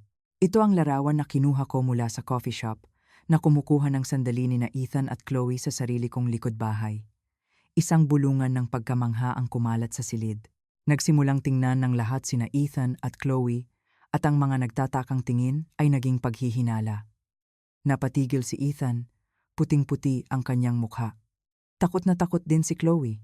Mabilis niyang ibinaba ang kanyang ulo, hindi na ngahas tumingin sa sinuman. Tumigas ang mukha ng aking biyenan. Tristan, anong kalokohan ang pinaglalaruan mo? Patayin mo kaagad iyan. Ngunit hindi ito pinatay ni Tristan. Nagkibit balikat siya, mukhang inosente. Hindi ko alam, tita. Siguro maling USB drive ang nakuha ko. Nagpatuloy ang video. Sa pagkakataong ito, isang serye ng mas malinaw na mga larawan, sina Ethan at Chloe na magkahawak kamay sa isang parke. Pinapakain ni Ethan si Chloe sa isang magarbong restaurant, at ang wakas, silang dalawa na magkasamang pumasok sa isang hotel. Bawat larawan na lumitaw ay isang tusok sa kanilang pagkukunwari. Lalong lumakas ang bulungan sa silid. Ang mga magulang ni Chloe na nakaupo sa isang sulok ay namutla. Hindi sila makapaniwala na ang kanilang mabait at masunuring anak ay gagawa ng ganoong bagay. Nanginginig sa galit ang aking biyenan, tinititigan si Ethan na parang gusto niya itong kainin, ngunit hindi lang iyon. Nagbago ang screen upang ipakita ang 100,000 investment contract na may mga pirma ni na Ethan at Chloe, pagkatapos ang mga dokumento ng home equity loan na may peke kong pirma. Si Tristan, bilang tagapagsalaysay, ay nagsalita ng malinaw at matatag. Minamahal na mga tiyahin at tiyuhin, ito ang patunay na si Ethan ay hindi lamang nagsama, kundi niloko rin niya ang kanyang asawa, pekas niya ang kanyang pirma, at ginawang collateral ang kanilang tahanan nang walang pahintulot niya upang ibigay ang pera sa kanyang kerida upang magbukas ng isang luxury boutique. Sa sandaling iyon, lahat ay naging malinaw. Walang makakaduda. Ang buong pamilya ni Ethan, na kanina lang ay ipinagmamalaki at masaya, ay ngayoy nakaupo sa kahihiyan, hindi alam kung saan titingin. Ngunit habang nakatuon ang lahat ng atensyon sa screen, isa pang trahedya at komedya ang nagsimulang mangyari ng tahimik. Nagsimulang kumilos ang pangangati mula sa pulbos. Sa una, sina Ethan at Chloe ay nakaramdam lamang ng bahagyang kiliti sa kanilang mga pribadong bahagi. Akala nila ay alak iyon, na nagpapadama sa kanila ng init, ngunit lalong lumakas ang sensasyon. Hindi lang ito kiliti. Ito ay isang nakakabaliw na pangangati, na parang libu-libong langgam ang gumagapang sa kanilang balat.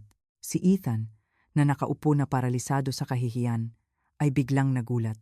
Nagsimula siyang umiling ng walang pahinga sa kanyang upuan, hindi natural na binubuksan at isinasara ang kanyang mga binti habang ang pawis ay bumabalot sa kanyang noo. Sinubukan niyang manatiling kalmado, ngunit hindi niya kaya. Paminsan-minsan, kailangan niyang diskreto na ibaba ang kanyang kamay sa ilalim ng mesa upang mabilis na kamutin ang sarili. Mas malala ang kalagayan ni Chloe. Nakasuot siya ng manipis at masikip na damit, at ang pangangati ay nagpahira sa kanya na umupo ng tahimik. Patuloy siyang gumagalaw, bumabangon at umuupo. Ang kanyang magandang mukha ay baluktot sa hindi komportable. Sadyang ibinagsak niya ang kanyang pitaka upang makayuko at maingat na kamutin ang sarili. Ngunit lalo lang itong nagpalala. Nagsimulang mapansin ng ilang kamag-anak na nakaupo sa malapit ang kanilang kakaibang paggalaw. Isang tiyahin ang bumulong sa aking biyenan. Anong nangyayari sa babaeng iyan, si Chloe? Mukha siyang may langgam sa kanyang pantalon. Ang aking biyenan, na labis na nahihiya sa sandaling iyon, ay hindi nagbigay pansin at ipinagkibit balikat lang. Hayaan mo siya. Ang pangangati ay naging hindi matitiis. Ito ay parang apoy na sumusunog sa kanila mula sa loob. Hindi na kayang panatilihin ni Ethan ang kanyang poise. Nagsimula siyang mangamot ng mas lantaran, namumula ang kanyang mukha at humihingal ng malakas. Malapit nang umiyak si Chloe. Kinakamot niya ang kanyang mga hita sa manipis na tela ng kanyang damit, nagiiwan ng pulang marka. Pasensya na, kailangan kong gumamit ng banyo. Bulong ni Chloe at halos tumakas sa sala. Si Ethan, nang makita siya, ay hindi na rin nakapagpigil. Tumalon siya at sinabi sa lahat, Ako, hindi rin ako magaling. Paumanhin. At mabilis siyang nagtungo sa banyo. Pansamantalang umalis ang dalawang protagonista ng drama ng pagtataksil sa entablado, hindi nila alam na isa pang mas nakakahiya na tagpo ang naghihintay sa kanila. Ang sala ay nasa gulat pa rin mula sa ebidensya. Nagsimulang punahin ng mga tao si Ethan at awa ako. Ang aking biyenan ay nakaupo na parang rebulto na walan ng kulay ang mukha. Hindi niya kailanman inakala na sa isang gabi ang lahat ng kanyang pagmamalaki ay guguho. Ngunit alam kong ang pinakamahusay ay darating pa. Ang aking nakakainis na regalo ay nagsisimula pa lamang na magkabisa. Nagtaka ako kung makakahanap sila ng paraan upang patayin ang apoy na iyon o kung gagawa sila ng mas nakakagulat na eksena ng magkasama. Ang biglaang pagkawala ni Ethan at Chloe ay nagpahirap sa kapaligiran sa sala. Matapos ang unang pagkabigla ng ebidensya ng pagtataksil, nagsimulang magbulungan at magkomento ang mga tao tungkol sa hindi maipaliwanag na mga aksyon ng dalawang nagkasala. Mukhang nagkarasya sila o kung ano, sabi ng isang tiyuhin. Ito ay tiyak na banal na parusa para sa kanilang mga kasalanan? Dagdag ng tsismosang tiyahin, masaya ang boses. Ako, na nakaupo sa isang sulok, ay kalmadong humigop ng aking tsaa, nakangiti sa aking sarili. Banal na parusa? Hindi, ito ay isang parusa na inorchestrate ng aking sariling kamay. Ang aking biyenan, matapos ang sandali ng pagkabigla, ay sa wakas ay nag-react. Ang kahihiyan ay mabilis na naging galit. Bumaling siya sa akin. Ang kanyang mga mata ay naglalabas ng apoy. Ikaw iyon, hindi ba? Ikaw ang nag-ayos ng lahat ng ito upang hiyain ang aking anak, upang sirain ang pamilyang ito. Inilapag ko ang aking tasa ng tsaa at direktang tiningnan siya sa mata, kalmado ang aking boses. Ano ang pinagsasabi mo, Nay? Ipinakita ko lang sa lahat ang totoo. Kung ginawa ng iyong anak ang mga bagay na iyon, bakit mo ako sinisisi? Ikaw, lahat kayo. Napahinto ang aking biyenan sa kanyang galit, hindi makapagsalita. Nanatiling tahimik ang aking biyenan, madilim ang kanyang mukha. Hinigop niya ng mahaba ang kanyang sigarilyo. Ang makapal na puting usok ay bumalot sa kapaligiran. Malamang ay galit na galit siya sa kanyang anak at kahihiyan sa harap ng pamilya. Sa sandaling iyon, nagpasya akong oras na upang dagdagan pa ang apoy. Tumayo ako at nilapitan ang mga magulang ni Chloe, na nakaupo pa rin sa isang sulok, namumutla sa kahihiyan at sakit. Inilagay ko ang isang kamay sa balikat ng ina ni Chloe, malambing ang aking boses. Ma'am, huwag po kayong mag-alala. Nangyari na ang nangyari. Kailangan po nating manatiling kalmado. Marahil ay bata pa at walang muwang si Chloe. Bakit po hindi tayo magkasama upang tingnan kung kumusta siya? Kausapin po natin siya ng kaunti, sabi ko ng sadyang malakas upang marinig ng lahat. Ang mga magulang ni Chloe, bagaman nahihiya, ay hindi makatanggi. Tumango lang sila, luha sa kanilang mga mata. Paumanhin po sandali, mga tiyahin, tiyuhin, pinsan. Sasamahan ko po sila para tingnan kung anong nangyayari sa mga bata, sabi ko sa mga bisita at tinulungan ng ina ni Chloe na makatayo. Ilang kuryusong tiyahin din ang tumayo upang sundan kami. Sasamahan ka namin. Tingnan natin kung anong nangyayari. Kailangan itong linawin. Ang aking biyenan, nang makita ito, ay hindi makaupo ng tahimik. Tumayo rin siya ng hirap at sumunod sa amin, punong-puno ng galit ang mukha. Kaya, isang prosesyon na pinangunahan ko ang nagtungo sa banyo sa dulo ng pasilyo, kung saan alam kong naroon sina Ethan at Chloe. Habang papalapit kami, mas naririnig namin ang kakaibang tunog na nagmumula sa loob.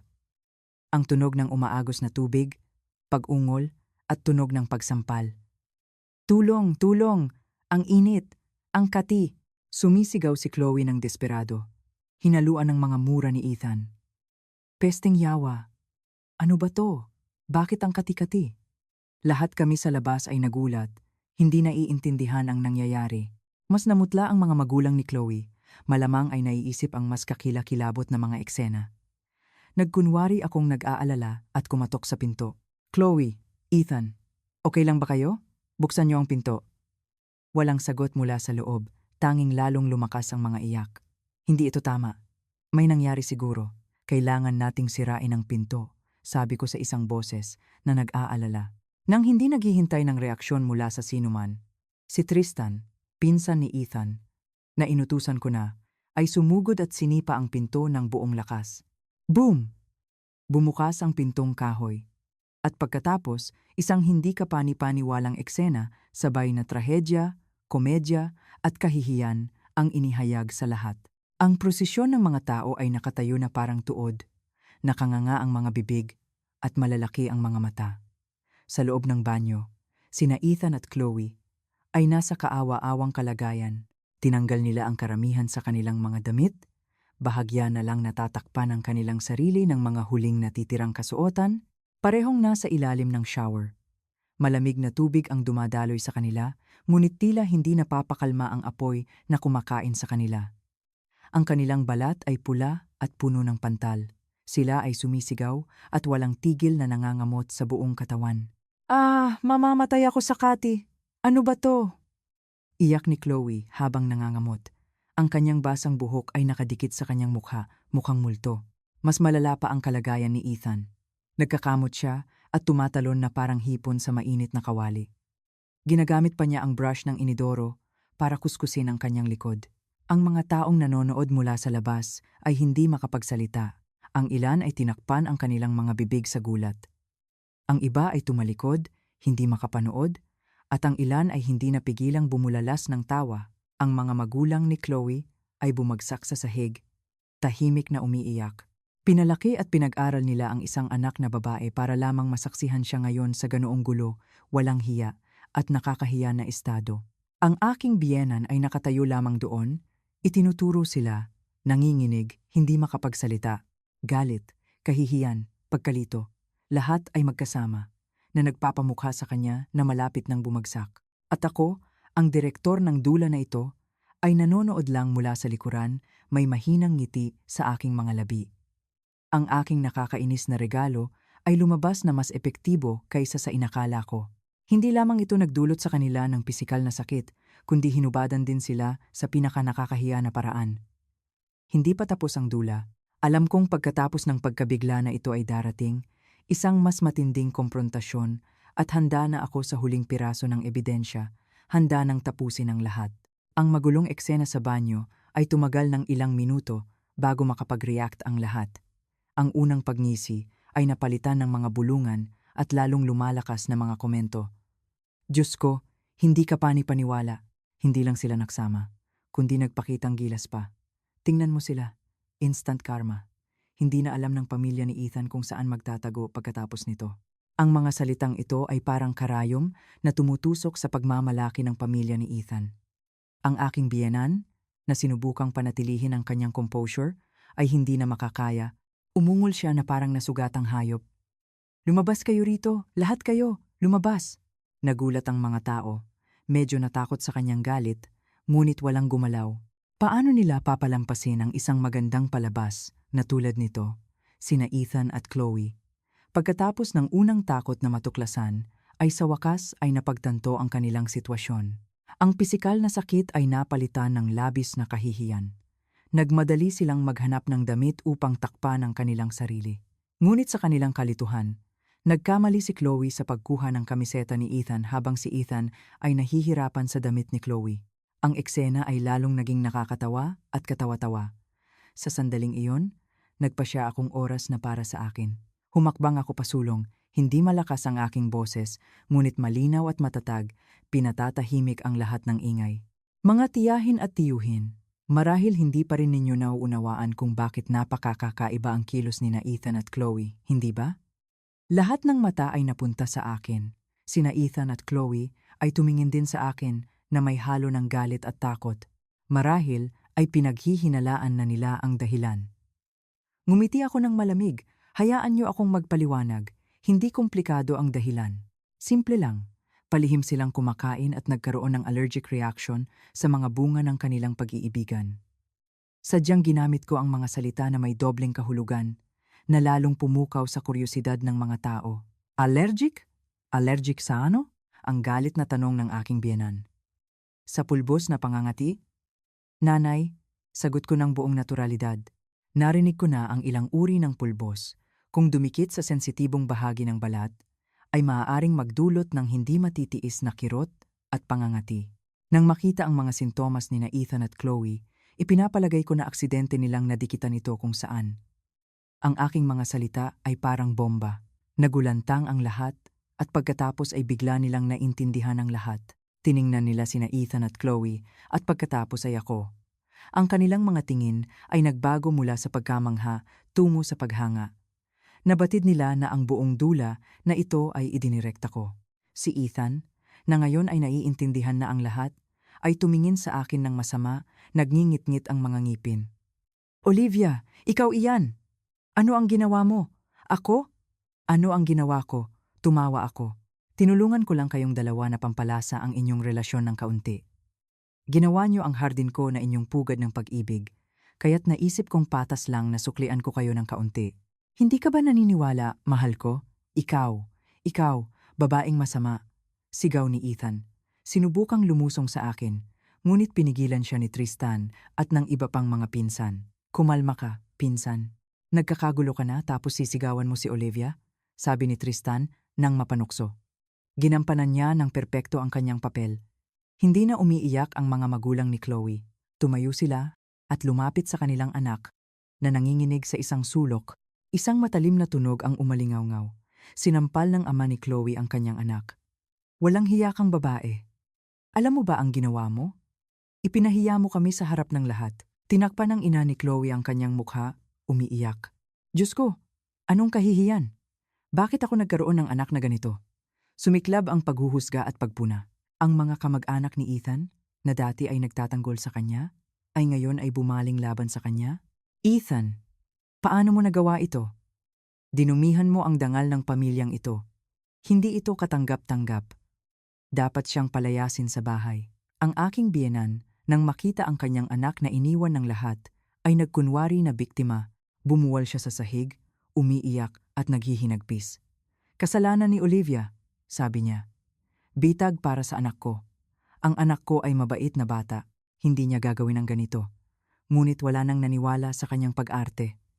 Tiningnan nila siya nang may pagkasuklam. Nagtatanggol ka pa rin sa anak mo? Hindi mo ba nakikita ang ebidensya ng kanyang pagtataksil ay malinaw? Sabi ng isang tiyahin. Pinagmasdan ko ang lahat ng tahimik. Lahat ay nangyayari ayon sa aking inaasahan, ngunit alam kong hindi pa ito ang katapusan. May isa pang huling yugto, ang pinakakritikal. Kailangan kong ipakita ang huling ebidensya upang wala silang takasan, upang tapusin ang kasal na ito magpakailanman. Huminga ako ng malalim, naghahanda para sa aking huling pagganap. Sa gitna ng kaguluhan ng mga luha, insulto, at akusasyon, alam kong dumating ang aking mapagpasyang sandali. Hindi ko hahayaang baguhin ng pagganap ng aking biyenan ang takbo ng mga pangyayari. Kailangan kong ibigay ang huling suntok. Isang malakas na sapat upang durugin ang anumang pagtutol, anumang huling dahilan. Humakbang ako pasulong, papalapit kay Tristan, na nasa projector pa rin. Kinuha ko ang mikropono, umubo, at ang tunog na lumabas sa mga speaker ay agad na nakakuha ng atensyon ng lahat. Ang dating maingay na silid ay muling tumahimik. Lahat ng mata, mula sa galit at kuryoso hanggang sa tuwang-tuwa, ay nakatuon sa akin. Mga tiyahin, tiyuhin, kaibigan. Nagsimula ako, kalmado at malinaw ang aking boses nang walang bakas ng panginginig. Alam kong ang nasaksihan ninyo ay sapat na para sa isang gabi, ngunit humihingi ako ng kaunti pa sa inyong oras dahil ang totoo ay mas masahol pa sa nakita ninyo. Ang aking biyenan, nang marinig ito, ay biglang tumingala, nakatitig sa akin ang kanyang mga matang namumula. Ano pa ang gagawin mo? Hindi pa ba sapat na sinira mo ang aking anak? Hindi ko siya tiningnan. Ang aking mga mata ay dumiretso kay Ethan, na hawak ng dalawa niyang pinsan. Ang kanyang mukha ay namumula pa rin sa pulbos at galit. Ethan, sa tingin mo ba na sa pamamagitan ng pagsisi sa akin o sa pamamagitan ng paggawa ng drama ng iyong ina, makakalusot ka? Minamaliit mo ako at minamaliit mo ang batas, senyas ko kay Tristan. Muling lumiwanag ang malaking screen. Sa pagkakataong ito ay hindi mga larawan ng pagtataksil, kundi mga larawan ng mga dokumento ng walang katapus, minamahal na pamilya. Sabi ko ng matatag ang boses. Ito ang statement mula sa isang bank account na binuksan sa pangalan ko at ni Ethan na wala akong alam.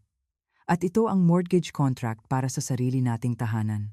Sa aking pirma na lantaran na piniras, ginamit ni Ethan ang 1,100,000 hindi para sa pamilya, kundi para pondohan ang pagbubukas ng luxury boutique ni Miss Chloe. Itinuro ko si Chloe na umuurong na parang daga na nasukol. Muling nagbulungan ang silid sa pagkamangha. Sa pagkakataong ito, mas malaki ang pagkabigla. Ang pagtataksil ay hindi nakatanggap-tanggap. Ngunit ang pandaraya at pagnanakaw sa sarili niyang asawa, lubos na nagbago ang bigat ng usapin. Ang aking biyenan, nananatiling parang estatwa ng bato, ay tumalon sa kanyang upuan. Nanginginig, itinuro niya si Ethan. Nabasag ang kanyang boses. Ethan, ikaw. Hindi niya matapos ang pangungusap. Siya ay gumewang at bumagsak sa upuan. Hawak ang kanyang dibdib, hirap sa paghinga. Sobra ang pagkabigla para sa kanya. Si Tristan, sumunod sa script, ay humakbang pasulong. Hindi na siya ang mahiyain na estudyante. Ang kanyang boses ay matatag at malakas. Mga tiyahin at tiyuhin, ako si Tristan, pinsan ni Ethan, at gusto kong maging saksi. Totoo ang lahat ng sinabi ni Olivia. Si Ethan ang humingi sa akin ng ilang beses na gumawa ng madilim na gawain na may kinalaman sa loan na ito. Ipinagmalaki pa niya sa akin na labis na nagtitiwala sa kanya si Olivia kaya't madali niya akong maloko. Mayroon ako ritong photocopy ng aplikasyon ng pautang na lihim kong itinago. Itinaas ni Tristan ang isang folder ng mga dokumento. Ang kanyang mga salita ay ang huling martilyo na sumira sa anumang pagtanggi. Ganap na bumagsak si Ethan. Hindi na siya sumigaw. Nakatayo lang siya roon. Nakayuko ang ulo, ang kanyang katawan ay malata na parang basahan na manika. Alam niyang walang takas. Lahat ng kanyang mga kasalanan, lahat ng kanyang maruming trick ay nalantad sa pinakamabagsik na paraan. Nawalan ng kontrol ang mga magulang ni Chloe. Sumugod sila sa kanilang anak, hinila ang kanyang buhok habang pinapalo at inaalipusta. Diyos ko, anak, paano ka naging ganoong katanga na nakipagrelasyon sa may asawa at bukod pa riyan, niloko ang asawa nito? Paano mo inaasahan na mabubuhay kami sa kahihiyang ito? Tanging ang pagtakip sa kanyang ulo at pag-iyak ang nagawa ni Chloe nang walang salita sa kanyang depensa. Pinagmasdan ko ang magulong eksena, walang nararamdaman. Iyon ang wakas na nararapat sa kanila. Kinuha ko ang mikropono sa huling pagkakataon. Ang boses ko ay umalingaw-ngaw sa silid, pinatatahimik ang ingay. Mga biyenan, sabi ko, direktang tinitignan ang dalawang sirang figura sa kanilang mga upuan. Minsan ko kayong lubos na iginalang. Sinubukan kong maging mabuting manugang, ngunit ang ginawa ninyo ngayon at ang ginawa ni Ethan ay lubos na bumigo sa akin. Hindi ko na kayang ipagpatuloy ang kasal na ito. Bumaling ako kay Ethan. Ang tingin ko ay kasing lamig ng yelo. Ethan Hayes, tapos na tayo. Ipapadala sa iyo ng aking abogado ang mga papeles ng diborsyo sa Lunes. Hindi mo na kailangang pirmahan ang mga ito. Sa lahat ng ebidensyang ito, ang hukom ang magpapasya sa sarili niya. Matapos sabihin iyon, inilapag ko ang mikropono sa mesa. Hindi ko na gustong sabihin pa ang anumang bagay. Ang lahat ng kailangang sabihin ay nasabi na. Lahat ng ebidensya ay naipresenta. Nagtapos na ang aking dula. Lumakad ako patungo kay Tristan. Hinaplos ang kanyang balikat. Salamat, pinsan. At dumiretso ako sa pinto nang hindi man lang lumingon. Hindi ko kailangan saksihan ang kanilang pagbagsak. Hindi ko kailangan marinig ang anumang pakiusap o insulto. Nagampanan ko ang aking tungkulin. Nakuha ko ang aking hustisya at ang aking dangal. Nang lumabas ako sa pinto at lumanghap ng malamig na hangin sa gabi, pakiramdam ko ay muli akong ipinanganak. Isang bagong buhay, isang bagong kinabukasan ang naghihintay sa akin. Paglabas ko ng pinto, iniiwan ang kaguluhan ng pagkasira at kahihiyan, hindi ako lumayo. Nagpunta ako sa likod bahay kung saan nagsimula ang lahat. Gabi na. Tahimik ang hardin sa ilalim ng buwan. Ang trellis ng jasmine ay naglalabas pa rin ng malambot na bango. Ang mga rosas ay tahimik pa ring nagpapakita ng kanilang kagandahan. Lahat ay pareho, tanging ang mga puso ng mga tao ang nagbago. Naupo ako sa kahoy na duyan kung saan ako nagbabasa, dahan-dahang umuugoy pabalik-balik. Mula sa bahay, umaabot pa rin sa akin ang mga tunog ng pagtatalo at insulto, ngunit hindi na tila nakakaapekto sa akin. Nakaramdam ako ng kakaibang kapayapaan. Isang ginhawa na parang isang bigat na nagpabigat sa aking puso sa loob ng maraming taon ay nawala. Alam kong mula sa sandaling ito, ang aking buhay ay papasok sa isang bagong yugto. Hindi na ako si Olivia, ang masunuring asawa, ang nagbibigay daang manugang. Ako ang aking sarili, isang malaya at independiyenteng babae. Pagkaraan ng sandali, lumabas si Tristan. May dala siyang tasa ng mainit na tsaa ng chamomile. Inakala kong narito ka, sabi niya, habang inaabot sa akin ang tasa. Salamat, sabi ko. Tinanggap ito. Kumalat ang init sa aking mga kamay. Kumusta ang lahat sa loob? Gulo. Buntong hininga ni Tristan. Pagkaalis mo, nagkaroon ng malaking away ang mga magulang ni Ethan at Chloe. Nagsisisihan sila, inaalipusta ang isa't isa nang walang awa. Hiningi ng mga magulang ni Chloe na ibalik ng anak ang pera at sinabi ng mga magulang ni Ethan na niloko ng anak nila ang anak nila. Sa huli, kinaladkad ng mga magulang ni Chloe ang anak, sinisigawan siya sa buong oras, at si Ethan. Si Ethan. Nag-atubili si Tristan. Pagkatapos siyang insultuhin ng lahat, umupo lang siya sa isang sulok na walang sinasabi na parang nawalan ng kaluluwa. Ang iyong biyenan ay tila nakaranas ng matinding pagkabigla. Kinailangan nilang tulungan siya sa kanyang kwarto. At ang iyong biyenan, umiiyak pa rin. Sinisisi ang lahat maliban sa kanyang anak. Tumango ako, hindi nagulat. Iyon ang wakas na nakita ko. Isang pamilya na binuo sa mga kasinungalingan at pagpapakitang tao. Kapag nahubaran ng kanyang panlabas, ang natitira na lang ay kasakiman at pag-iwas sa responsibilidad. At ano ang gagawin mo ngayon? Tanong ni Tristan. May bakas ng pag-aalala sa kanyang mga mata. Maghihiwalay na ako, matatag kong sagot. Magtatayo ako ng bagong buhay. Sapat na ang tiniis ko. Suportado kita, sabi ni Tristan. Kung may kailangan ka, huwag kang mag-atubili na tumawag sa akin. Ngumiti ako sa kanya, isang sinserong ngiti. Salamat Tristan, napakatapang mo ngayon. Wala iyon Olivia. Ginawa ko lang ang tama. Tahimik kaming naupo ng sandali. Tinititigan ang hardin sa ilalim ng buwan, ang huni ng mga kuliglig, ang kaluskos ng mga dahon. Napakahalaga ng kapayapaang iyon. Uy, Olivia, biglang sabi ni Tristan. Sa hinaharap, huwag kang masyadong magtitiwala sa kahit sino. Maaaring napaka-hindi mahulaan ng mga tao. Tumango ako. Alam ko. Salamat sa pagpapaalala. Ang pag-uusap na iyon kay Tristan, ng gabing iyon ay nagpabatid sa akin ng maraming bagay. Masyado akong naging mapagtiwala. Masyado akong nagsakripisyo, ginagawa ang sarili kong biktima.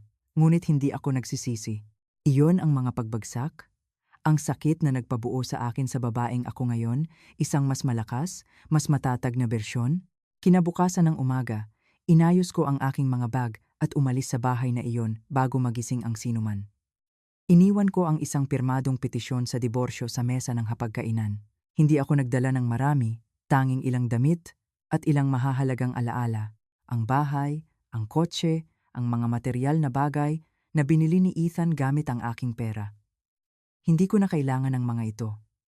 Iniwan ko ang mga ito para sa kanya bilang isang huling gawain ng kawang-gawa. Sumakay ako ng taxi patungo sa paliparan. Hindi ako agad nagpunta sa bahay ng aking mga magulang. Kailangan ko ng ilang oras na mag-isa sa isang hindi pamilyar na lugar upang ayusin ang aking mga iniisip. Bumili ako ng tiket sa eroplano patungong Santa Barbara, ang magandang lungsod sa baybayin na matagal ko nang pinangarap na bisitahin.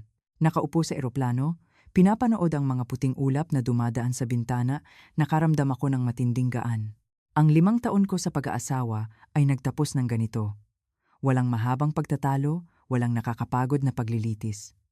Nagtapos ito sa isang party, isang dula na idinirekta ko. Marahil ay hindi ito isang perpektong pagtatapos. Ngunit para sa akin, ito ay isang paglaya. Nang lumapag ang eroplano, Sinalubong ako ng maliwanag na araw at sariwang hangin ng dagat. Huminga ako ng malalim, nararamdaman ang alat ng hangin.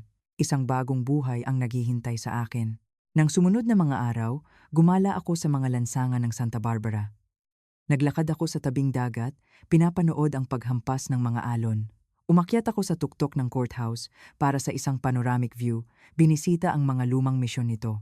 Sinuri ko ang pantalan, tinikman ang lokal na lutuin, at nagnanais para sa hinaharap. Hindi ko sinubukang kalimutan ang nakaraan. Natuto akong tanggapin ito, upang tingnan ito bilang bahagi ng aking buhay, isang napakamahal na aral. Sa panahong ito, patuloy akong nakikipag-ugnayan kay Tristan. Binibigyan niya ako ng update sa sitwasyon sa bahay. Si Ethan, pagkatapos ng pagkabigla, ay tuluyan ng bumagsak. Hindi na niya pinansin ang kanyang trabaho, ginugugol ang kanyang mga araw na nakakulong sa kanyang silid umiinom. Ang kumpanyang pinagtatrabahuhan niya, nang malaman ang iskandalo ng pagtataksil at pandaraya, ay sinibak siya. Ang aking dating biyenan ay naging tahimik, halos hindi na nagsasalita, hindi na ang aroganteng babae na siya noon. Ang dating biyenan ay nagkasakit ng husto. Ang kanilang pamilya ay nagbabayad para sa kanilang mga aksyon. Nakikinig ako sa balitang ito ng walang kagalakan, tanging may malabong kalungkutan. Ang mga sama ng loob ay lumilipas. Tanging ang pagmamahal ng tao ang nananatili. Ngunit ang pagmamahal sa pagitan nila at ako ay malamang na naubos na. Isang buwan pagkatapos ng nakakapanindig balahibong party na iyon, nagpasya akong panahon na para harapin ang katotohanan. Nakatulong ang bakasyon sa Santa Barbara upang maibalik ko ang balanse at kapayapaan ng isip na kailangan ko. Hindi ako maaaring patuloy na tumakas sa gitna ng mga alon at puting buhangin. Bumalik ako sa syudad, ngunit hindi sa lumang bahay na puno ng masakit na alaala. Umupa ako ng isang maliit at maginhawang apartment sa ibang distrito, isang lugar na ganap na dayuhan sa aking nakaraan. Kailangan ko ng sarili kong espasyo, isang ganap na malinis na simula upang muling itayo ang aking buhay. Ang unang ginawa ko ay maghanap ng trabaho. Sa aking karanasan at kasanayan, hindi nagtagal ay natanggap ako bilang lead designer sa isang prestihiyosong interior design firm. Ang bagong kapaligiran sa trabaho, ang bago at dinamikong mga kasamahan, ang mapanghamon at malikhaing mga proyekto, lahat ay umakit sa akin, hindi nag-iiwan ng puwang para isipin ang nakaraan. Unti-unti kong natagpuan ang isang matatag at payapang ritmo sa aking buhay. Sa umaga, masaya akong pumapasok sa trabaho. Sa hapon, nagluluto ako ng masarap na hapunan para sa sarili ko. At sa mga weekend, nakikipagkita ako sa mga kaibigan o nagpupunta sa mga klase ng yoga upang mag-relax. Unti-unti, muli kong natagpuan ang kagalakan sa pinakasimple na mga bagay. Nabatid ko na ang kaligayahan ng isang babae ay hindi nakasalalay sa isang lalaki. Ito ay nasa kanyang sariling halaga, kanyang kalayaan, at kanyang kakayahang maging self-reliant. Nawala ko iyon, ngunit ngayon ay naibalik ko ito ng mas matibay at mas maliwanag kaysa dati. Habang ang aking buhay ay umuunlad at bumubuti sa ibang bahagi ng syudad, isang pamilya ang lumulubog ng mas malalim sa krisis at dilim. Hindi ko aktibong hinanap ang impormasyon, ngunit ang balita tungkol sa pamilya ni Ethan ay paminsan-minsan ay nakarating sa akin sa pamamagitan ni Tristan. Ang mahirap na pinsan, pagkatapos ng party, ay itinuring na taksil ng buong pamilya. Umalis siya ng mag-isa at nagpasya na putulin ang ugnayan sa mga nakakalason na taong iyon. Paminsan-minsan ay tumatawag siya sa akin upang tingnan kung kumusta ako at sa pamamagitan ng kanyang mga putol-putol na kwento, naisayos ko ang pagbagsak ng kanilang pamilya. Ang party na iyon ay hindi lamang sumira sa kanilang reputasyon sa mga kamag-anak, kundi nag-trigger din ng serye ng malubha at hindi na maibabalik na mga kahihinatnan sa pananamalapi. Ang butik ni Chloe, ang proyektong itinayo gamit ang ninakaw na pera at matamis na pangako, syempre, ay hindi kailanman nabuksan. Ang bangko, pagkatapos matanggap ang aking reklamo, kasama ang lahat ng ebidensya ng peke na pirma, ay agad na kumilos. Hindi lamang nila pinalamig ang phantom account, kundi nagpadala rin sila ng abiso kay Ethan na humihingi ng buong bayad ng 100,000 na pautang sa loob ng napakaikling panahon. Kung hindi, magsisimula sila ng legal na aksyon at ipapataw ang mortgage, iyon ay ang bahay na tinitirhan namin. Ang 1,100,000 para kay Ethan sa panahong iyon ay isang astronomical figure. Kinailangan niyang mabilis na ibenta ang mamahaling kotse na ipinagmamalaki niya, ibenta ang kanyang mga brand name na relo at mamahaling suit na binili niya gamit ang aking pera. Ngunit lahat ng iyon ay parang patak sa karagatan. Ang bigat ng utang ay dumurog sa kanya, na nagpabago sa kanya mula sa isang elegante at kumpiyansang lalaki tungo sa isang taong laging naiinis at nalulumbay. Ang bahay na tinitirhan namin, na nagtatago ng aking kabataan at aking mga sakripisyo, ay sa wakas ay nabawi ng bangko. Mula sa pagiging isang respetadong sales director, naninirahan sa isang luxury home at nagmamaneho ng mamahaling kotse, si Ethan ay naging isang lalaking walang-wala sa magdamag. Literal, kinailangan niyang bumalik upang manirahan kasama ang kanyang mga magulang sa isang maliit, mamasa-masa, inupahang bahay sa isang suburb na kapitbahayan. Ang pagkabigla ng pagkawala ng kanyang trabaho, kanyang mga ari-arian, at kanyang dangal ay lubos na bumagsak sa kanya. Hindi siya nakabawi. Sinabi sa akin ni Tristan na nalubog siya sa alkoholismo. Araw-araw, walang interes sa trabaho o sa kinabukasan, siya ay naging masungit, madaling magalit, at madalas makipag-away. Ang kanyang mga magulang ay hindi rin mas mabuti. Ang aking dating biyenan, matapos ang napakalaking pagkabigla ng party, ay malubhang nagkasakit. Isang maliit na stroke ang nagpahira sa kanya na maglakad at nagpamanhid ng isang braso. Hindi na siya ang autoritaryong patriarka noon. Ngayon, siya ay isang matandang may sakit na nakakulong sa isang upuan, patuloy na bumubuntong hininga sa kanyang kawalang kakayahan. At ang aking dating biyenan, ang arogante at mapagmataas na babae na akala niya ay sentro ng universo, ay ngayoy humaharap sa pinakamahirap na katotohanan. Hindi lamang nawala sa kanya ang pagmamalaki na nararamdaman niya para sa kanyang ginintuang anak, kundi kinailangan din niyang tiisin ang pagpuna at pagtanggi ng lahat ng kanyang kamag-anak at kapitbahay. Wala nang pumupunta sa kanyang bahay upang purihin siya o makinig sa kanyang pagyayabang. Tiningnan nila siya ng may pagkasuklam, tinuturing ang kanyang pamilya na isang dungis sa angkan. Hindi na siya naglakas loob na lumabas ng bahay. Nakakulong sa loob ng 4 na mamasa-masang pader, laging madilim ang kanyang mukha. Ang trahedya ng kanilang pamilya ay umabot sa sukdulan sa isang araw ng malakas na ulan. Muling nagkita nang hindi sinasadya sina Ethan at Chloe. Si Chloe, matapos siyang iuwi ng kanyang mga magulang sa kanilang bayan at Itakwil, ay natagpuan din ang kanyang sarili sa isang patay na dulo. Pinupuna ng mga kapitbahay, tinutukoy ng lahat, hindi niya kinaya, at bumalik sa syudad.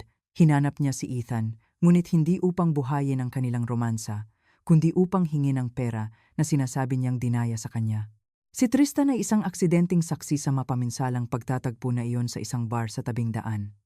Sinabi niya sa akin ang tungkol dito. Nanginginig pa rin. Ang pagtatagpo ng 2 tao na dating magkasintahan, na nagyakapan sa aking hardin, ay ngayon ay naging away. Isang maruming palitan ng mga akusasyon. Wala nang matatamis na salita, tanging mga paninisi at pinakamalakas na insulto. Kasalanan mo ang lahat. Niloko mo ako, sigaw ni Chloe. Halo-halo ang luha sa ulan sa kanyang mukha. Sabi mo bibigyan mo ako ng marangyang buhay, nagagawin mo akong negosyante. At ngayon, tingnan mo ako. Nawalan ako ng lahat. Nasaan ang pera ko? Nasaan ang tindahan ko? Ibalik mo sa akin. Si Ethan, nalulubog sa alkohol sa kawalan ng pag-asa, ay nawalan din ng kontrol. Ibinagsak niya ang mesa at sumigaw, "Tama na! Kung hindi dahil sa iyong mga hinihingi, sa iyong pagpupumilit, hindi ako magiging ganito. Isa ka lang manghuhuthot. Ngayon na wala akong pera, dumating ka para atakihin ako. Oo, isa akong manghuhuthot. Ngunit hindi ba ikaw ang nanukso sa akin ng pera? Ngayon na wala kang pera, sinisisi mo ako? Duwag ka. Lumala ang pagtatalo. Inilabas nila ang lahat ng mga lihim, lahat ng mga maling pangako upang saktan at hiyain ang isa't isa. Ang pag-ibig na ipinagmamalaki nilang ipinagpaparada ay naging maruming palitan na batay sa panlilinlang at pera. Nang mawala ang pag-ibig at pati ang pera, tanging galit na lang ang natira sa kanila. Sinabi ni Tristan na natapos ang pagtatalo sa isang away. Si Ethan, sa kanyang pagkalasing at galit, ay nawalan ng kontrol. Sinugod niya si Chloe, hinawakan sa buhok, at sinampal ng paulit-ulit. Hindi rin umurong si Chloe, kumakamot at sumisigaw. Natapos lang ang magulong eksena nang mamagitan ang mga kapitbahay at tumawag sa pulisya, agad na inaresto si Ethan dahil sa pananakit. Nang sabihin sa akin ito ni Tristan, hindi ko alam kung ano ang mararamdaman. Wala akong naramdamang kagalakan o tuwa, tanging malalim na kalungkutan para sa isang nasayang na buhay. Nasa kanilang mga kamay ang lahat, kabataan, kagandahan, mga pagkakataon, ngunit ang kanilang sariling kasakiman, panlilinlang at pagkamakasarili ang sumira sa kanilang mga buhay. Itinulak nila ang kanilang sarili sa bangin, na nagsusulat ng isang napakalungkot na pagtatapos para sa kanilang sarili. Iyon ang parusa na kailangan nilang matanggap, isang parusa na dumating ng huli, ngunit hindi maaaring mas mapait. Ayoko nang mag-alala pa tungkol sa kanila. Ang kanilang buhay, ang kanilang trahedya, ay wala nang anumang koneksyon sa akin. Abala ako sa aking bagong buhay, sa aking mga plano at proyekto para sa isang mas maliwanag na hinaharap. Nabatid ko na ang pinakamahusay at pinakamatamis na paghihiganti ay hindi ang sakta ng iyong kaaway, kundi ang mamuhay ng masaya at makinang, isang buhay na hinding-hindi nila makakamit. At nagtagumpay ako. Natagpuan ko ang aking sariling kapayapaan at kaligayahan, isang kaligayahan na matatag na nakatayo sa mga abo ng nakaraan. Ang masakit na nakaraan ay tunay na nasa likuran ko na, at hinding-hindi ko na kailanman muling lilingunin iyon. Makalipas ang isang taon, isang magandang hapon ng weekend, nasa aking maliit na hardin sa bubong ako. Matapos lumipat sa bagong apartment, ginawa kong luntiang oasis ang disyertong konkretong terasa na mayroon ding mga ipinagmamalaking lumang rosas. Ang jasmine ay nagsisimula ng umakyat. Ikinakalat ang malambot nitong bango sa hangin, tulad din sa lumang hardin. Ngunit ang hardin na ito ay sa akin lamang. Isang espasyo ng ganap na kapayapaan, isang paraiso na nilinang ng may kalayaan at kapanatagan, hindi na nadumihan ng anumang kasinungalingan o masakit na alaala. Maingat kong pinuputol ang mga tuyong dahon mula sa isang bahagi ng puting daisies nang tumunog ang aking telepono. Si Tristan iyon. Ang boses ng aking pinsan sa kabilang linya ay medyo nag-aatubili, napakaiba sa kanyang karaniwang kasiglahan. Olivia, abala ka ba? Mayroon. Hindi ko alam kung dapat ko bang sabihin sa'yo. Huminto ako. Halos madulas ang pruning shears mula sa aking kamay. Ang aking instinto, na nabuo sa napakaraming bagyo, ay nagsabi sa akin na may isang bagay na nauugnay sa nakaraan ang malapit ng mangyari. Hindi ako abala. Ano ang problema? Sabihin mo ng direkta, tungkol kay Ethan. Huminga ng malalim si Tristan. Nakalaya na siya sa kulungan. Kakakuha niya lang ng numero ko at pinakiusapan akong itanong sa iyo kung pwede mo siyang makita sandali. Si Ethan? Wala akong narinig na pangalan na iyon o naisip tungkol dito sa loob ng isang taon. Ito ay parang isang gumaling na peklat, hindi na masakit. Tanging isang mahinang marka na nagpapaalala sa akin ng isang hangal na panahon. Nakalaya na siya sa kulungan? Kaya pala pagkatapos ng pananakit kay Chloe, hinatulan siya ng isang taon. Ngunit marahil ay dahil sa mabuting pag-uugali. Pinalaya siya pagkatapos ng ilang buwan. Bakit niya ako gustong makita? Tanong ko. Ang boses ko ay kalmado na kahit ako ay nagulat. Inakala kong may mararamdaman ako, ngunit wala. Ang puso ko ay kasing payapa ng isang tahimik na lawa. Hindi ko alam. Sinabi lang niya na gusto kanyang makita sa huling pagkakataon upang magpaumanhin. Umiiyak siya ng husto. Olivia, mukha siyang kaawa-awa. Ang boses ni Tristan ay may bakas ng pakikiramay. Nanatili akong tahimik sandali. Dapat ko ba siyang makita? Tila naayos na ang lahat ng utang ng oras at ng batas. Ngunit kailangan ba talaga ang pagtatagpo na ito? Hindi ba nito muling bubuksan ang mga sugat na pinaghirapan kong isara? Ayoko siyang makita. Malapit na akong tumanggi. Wala akong nakitang dahilan upang mag-aksaya ng isa pang minuto sa taong iyon. Ngunit sinabi ni Tristan ang isang bagay na nagpabago sa aking isip. Sinabi niya na kung hindi ako papayag, pupuntahan niya ako sa aking trabaho o sa aking bahay. Alam ko kung ano siya. Kapag may nasa isip siya, natatakot ako na gagawa siya ng eksena at sasaktan ka. Buntong hininga ako. Totoo iyon. Hindi nagbabago ang balat ng leopard. Kahit para magpaumanhin, gusto niya itong gawin sa sapilitan at nakakainis na paraan. Hindi pa rin niya naiintindihan o ayaw niyang maintindihan na ang pinakakailangan ko ay kapayapaan. Sige, sabi ko. Pagkatapos mag-isip, sabihin mo sa kanya na magkita kami sa lumang coffee shop, ang Daily Grind sa kanto ng Main Street. Sabihin mo sa kanya na mayroon lang siyang 15 minuto. Hindi isang segundo pa.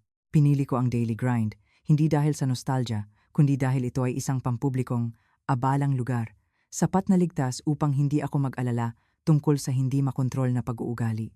Ayoko na ang huling pagtatagpo na ito ay maging isa pang maingay na drama.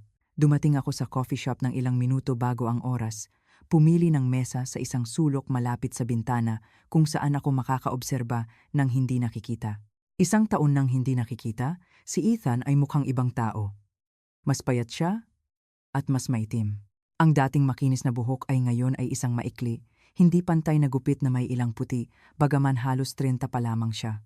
Ang elegante at kumpiyansa na anyo ng sales director ay ganap na naglaho, napalitan ng pagod at kapaitan na makikita sa bawat katangian. Nakasuot siya ng lumang kamiseta, medyo punit ang kwelyo. Nang makita niya ako, tumayo siya ng awkward. Ang kanyang mga mata na dating nakabihag sa akin ay ngayon ay malalim na, hindi nangahas na tingnan ako ng direkta. Salamat sa pagdating, sabi niya sa isang paos na boses. Kakaiba ang tunog. Hindi ako sumagot, tumango lang ng bahagya na nagpapahiwatig sa kanya na umupo. Wala akong in-order. Ayoko ng anumang uri ng koneksyon, gaano man kaliit. Umupo siya. Pinagsalikop ang kanyang mga kamay sa mesa. Mahigpit na pinipiga ang manipis niyang mga daliri. Nakakasakal ang katahimikan. Ako. Nagsimula siya, nanginginig ang boses. Gusto kong humingi ng tawad. Nanatili akong tahimik. Pinagmamasdan ng lalaki sa harap ko. Ito ang lalaking minahal ko ng buong puso, na kasama kong gustong gugulin ang natitirang bahagi ng aking buhay. At ngayon nakaupo kami ng magkaharap, mukha siyang ganap na estranghero. Alam kong huli na ngayon, ngunit totoo akong nagsisisi. Nagkamali ako, Olivia. Ang pera at ang pagpapakitang tao ay nagbulag sa akin. Sinaktan kita ng matindi. Niloko kita. Gumawa ako ng mga hindi mapapatawad na bagay. Hindi ko inaasahan na patawarin mo ako. Gusto ko lang sabihin ito upang maging mas malinis ang aking konsensya. Nagsalita siya ng mabilis, isang talumpati na malamang ay inihanda niya. Nakinig ako, ngunit wala akong naramdaman. Ang kanyang paghingi ng tawad, bagaman marahil ay sinsero, ay huli na, parang gamot kapag hindi na humihinga ang pasyente. Ang puso ko ay namatay minsan para sa kanya, at hindi na ito mabubuhay muli. Okay ka ba? Tanong ko, isang magalang na tanong upang basagin ang katahimikan. Nakagawa si Ethan ng malungkot na ngiti. Isang pilay na ngiti. Mas kaawa-awa kaysa luha. Okay, tingnan mo ako. Mukha ba akong okay? Walang trabaho, walang bahay, walang pamilya, wala. Ang aking ama, pagkatapos ng pagkabigla na iyon, lumala ang kanyang kalusugan at namatay siya 6 na buwan na ang nakakaraan. Yumuko siya, punong-puno ng damdamin ng boses. Ang aking ina ay devastated. Nag-iisa na nakatira sa kanyang bayan, natatakot harapin ang sinuman. At si Chloe, nagpakasal siya at lumayo. Sabi nila, hindi rin siya maganda ang lagay. Ang butik ay isang pagkakamali mula pa sa simula. Hindi ito nagtagal at nag-iwan sa amin ng maraming utang.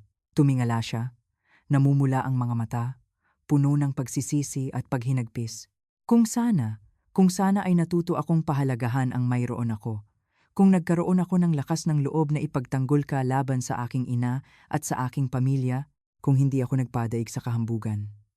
Walang kung. Ethan, putol ko sa kanya ng mahinahon. Kalmado ang boses ko nang walang hinanakit. Nasa nakaraan na ang lahat. Bawat isa ay may pananagutan sa kanyang mga pinili. Pinili mo ang iyong pamilya, pinili mo ang mga pagpapakitang tao. Pinili mo ang landas na iyon at pinili ko ang akin. Wala na tayong utang sa isa't isa. Sumulyap ako sa orasan. Tapos na ang 15 minuto. Kung iyon lang ang iyong paghingi ng tawad, narinig ko na. Subukan mong mamuhay ng maayos sa natitirang bahagi ng iyong buhay. Iyon ang pinakamahusay na paraan upang humingi ng tawad para sa mga nakaraang pagkakamali. Tumayo ako upang umalis. Ang pagtatagpong ito ay wala ng anumang kahulugan para sa akin. Olivia, tinawag ako ni Ethan. Nagmamakaawa ang kanyang tono. Mabilis siyang tumayo. Pwede pa ba? Pwede pa ba tayong magkaibigan? Ang tanong niya ay nagpahinto sa akin. Mga kaibigan? Pagkatapos ng lahat ng nangyari, kaya pa rin niyang sabihin ang mga salitita na iyon? Lumungon ako at tiningnan siya sa mata, sa huling pagkakataon. Isang tingin na walang pag-ibig, walang galit, tanging ang distansya ng dalawang mundo. Hindi, Ethan. Sa pagitan natin, mas mabuting maging estranghero. Mas mabuti para sa ating dalawa. Mag-ingat ka. Sa sinabing iyon, tumalikod ako at naglakad ng buong desisyon. Nang hindi lumingon, ayoko nang makita ang kanyang bigo na mukha o makarinig ng anumang pakiusap. Ang maikling pagtatagpong ito ay nagtapos ng lubos at definitibo sa aking nakaraan. Lumabas ako sa coffee shop at huminga ng malalim ng sariwang hangin. Ang langit, pagkatapos ng hapon na ulan, ay asul at malinaw. Isang pampamilyang kotse ang huminto sa harap ko. Bumaba ang bintana, ngumiti si Tristan, isang mainit at maaasahang ngiti. Nag-alala ako sa iyong pag-iisa, kaya't sinundo kita. Ngumiti ako at sumakay sa kotse. Salamat pinsan. Okay lang ba ang lahat? Oo, tapos na ang lahat. Nagsimulang umandar ang kotse, nakikipagsabayan sa abalang trapiko. Tumingin ako sa labas ng bintana sa huling pagkakataon. Ang figura ni Ethan ay nakaupo pa rin ng mag-isa sa coffee shop, malungkot, maliit, at nawawala sa mundo. Inalis ko ang aking tingin. Ang nakaraan ay tunay na nasa likod ko na. Sa harap ko ay isang malawak na kalangitan, isang maliwanag na hinaharap ang naghihintay. Handa akong simulan ang isang bagong kabanata ng aking buhay.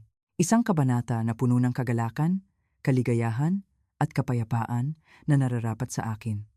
Minamahal na mga kaibigan, sa wakas ay natapos na ang kwento ni Olivia.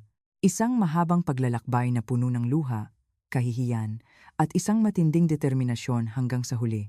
Sinasamahan namin siya sa kanyang pinakamadilim na araw ng pagpapaubaya. Sinusubaybayan namin ng may pigil hininga ang bawat hakbang ng kanyang plano ng paghihiganti. At sumabog kami sa kasiyahan nang magbayad ng malaki ang mga nagkasala. Ngunit kapag tumahimik na ang ingay, kapag lumipas na ang kasiyahan, ano ang natitira sa atin? Hindi lamang isang kapanapanabik na kwento, kundi pati na rin ang malalim na aral, mga halaga ng tao na bawat isa sa atin, lalo na ang mga kababaihan, ay maaaring pag-isipan at ilapat sa ating sariling buhay. Ang una, at marahil ang pinakamahalagang aral, ay tungkol sa manipis na linya sa pagitan ng sakripisyo at bulag na pagsunod.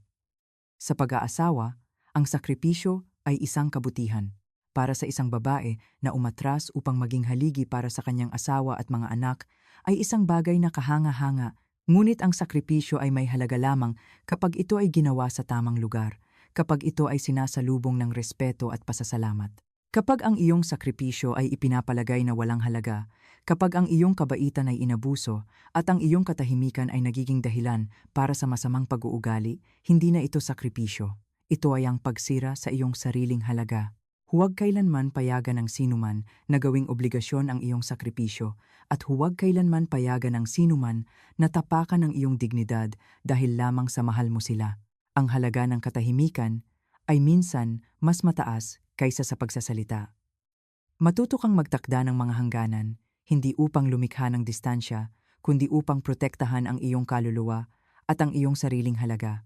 Ang ikalawang bagay na itinuturo sa atin ng kwento ni Olivia ay ang kapangyarihan ng kalayaan. Kalayaan hindi lamang sa pananalapi, kundi pati na rin sa emosyonal at intelektual sa pamamagitan ng pagbibigay ng kanyang karera at ganap na pagdepende kay Ethan. Si Olivia sa simula ay natagpuan ang kanyang sarili sa isang pasibong posisyon ng pagpapaubaya at pagdurusa. Ngunit nang magpasya siyang tumayo, ang kanyang nakatagong talento at ang mga ugnayan na dati niyang binuo ang siyang pinakamataas na armas na nakatulong sa kanya na baguhin ang sitwasyon. Ang kalayaan sa pananalapi ay hindi upang makipagkumpetensya sa mga lalaki, kundi upang magkaroon ng kapangyarihan na pumili, magkaroon ng boses, at magkaroon ng paraan upang makatakas kapag dumating ang bagyo. Ito ang pinakamalakas na panangga na nagpoprotekta sa isang babae mula sa kawalang katarungan, at hindi rin gaanong mahalaga ang kalayaan sa emosyon. Huwag kailanman hayaang nakasalalay ang iyong kaligayahan sa isang lalaki. Lumikha ka ng sarili mong kagalakan sa pamamagitan ng iyong trabaho, iyong mga kaibigan, iyong mga libangan. Kapag kaya mong maging masaya ng mag-isa, hindi ka na matatakot sa sinumang pag-abandona o pagtataksil. At sa wakas, ang aral tungkol sa pagpapatawad at paglaya. Marami sa atin habang sinusundan ang kwento ang nakaramdam ng kasiyahan sa trahedyang katapusan ni na Ethan at ng kanyang pamilya. Natural ang pakiramdam na iyon. Ito ang pagnanais para sa katarungan. Ngunit napansin mo ba ang tunay na kapayapaan ni Olivia ay hindi dumating ng magtagumpay ang kanyang paghihiganti, kundi 1 taon pagkatapos ng nasa sarili niyang hardin, namumuhay ng malaya at masaya. Ang pinakamatamis na paghihiganti ay hindi ang makita ang iyong kaaway na bumagsak, kundi ang makita ang iyong sarili na nakatayo ng masaya at sa sarili mong mga paa. Ang mamuhay ng ganoon kakikinang na hindi nila kailanman maaabot. Ang huling pagtatagpo kay Ethan at ang kanyang kalmadong pagtanggi ay nagpapakita ng hindi na siya nakaramdam ng sama ng loob dahil ang pagkimkim ng sama ng loob ay parang pag-inom ng lason at pag-asa na mamatay ang ibang tao. Ang pagpapatawad ay hindi dahil karapat-dapat sila, kundi dahil karapat-dapat ang ating sariling kaluluwa na magkaroon ng kapayapaan. Ang pagpapakawala sa kanila ay ang pagpapakawala din sa ating sarili mula sa mga tanikala ng nakaraan.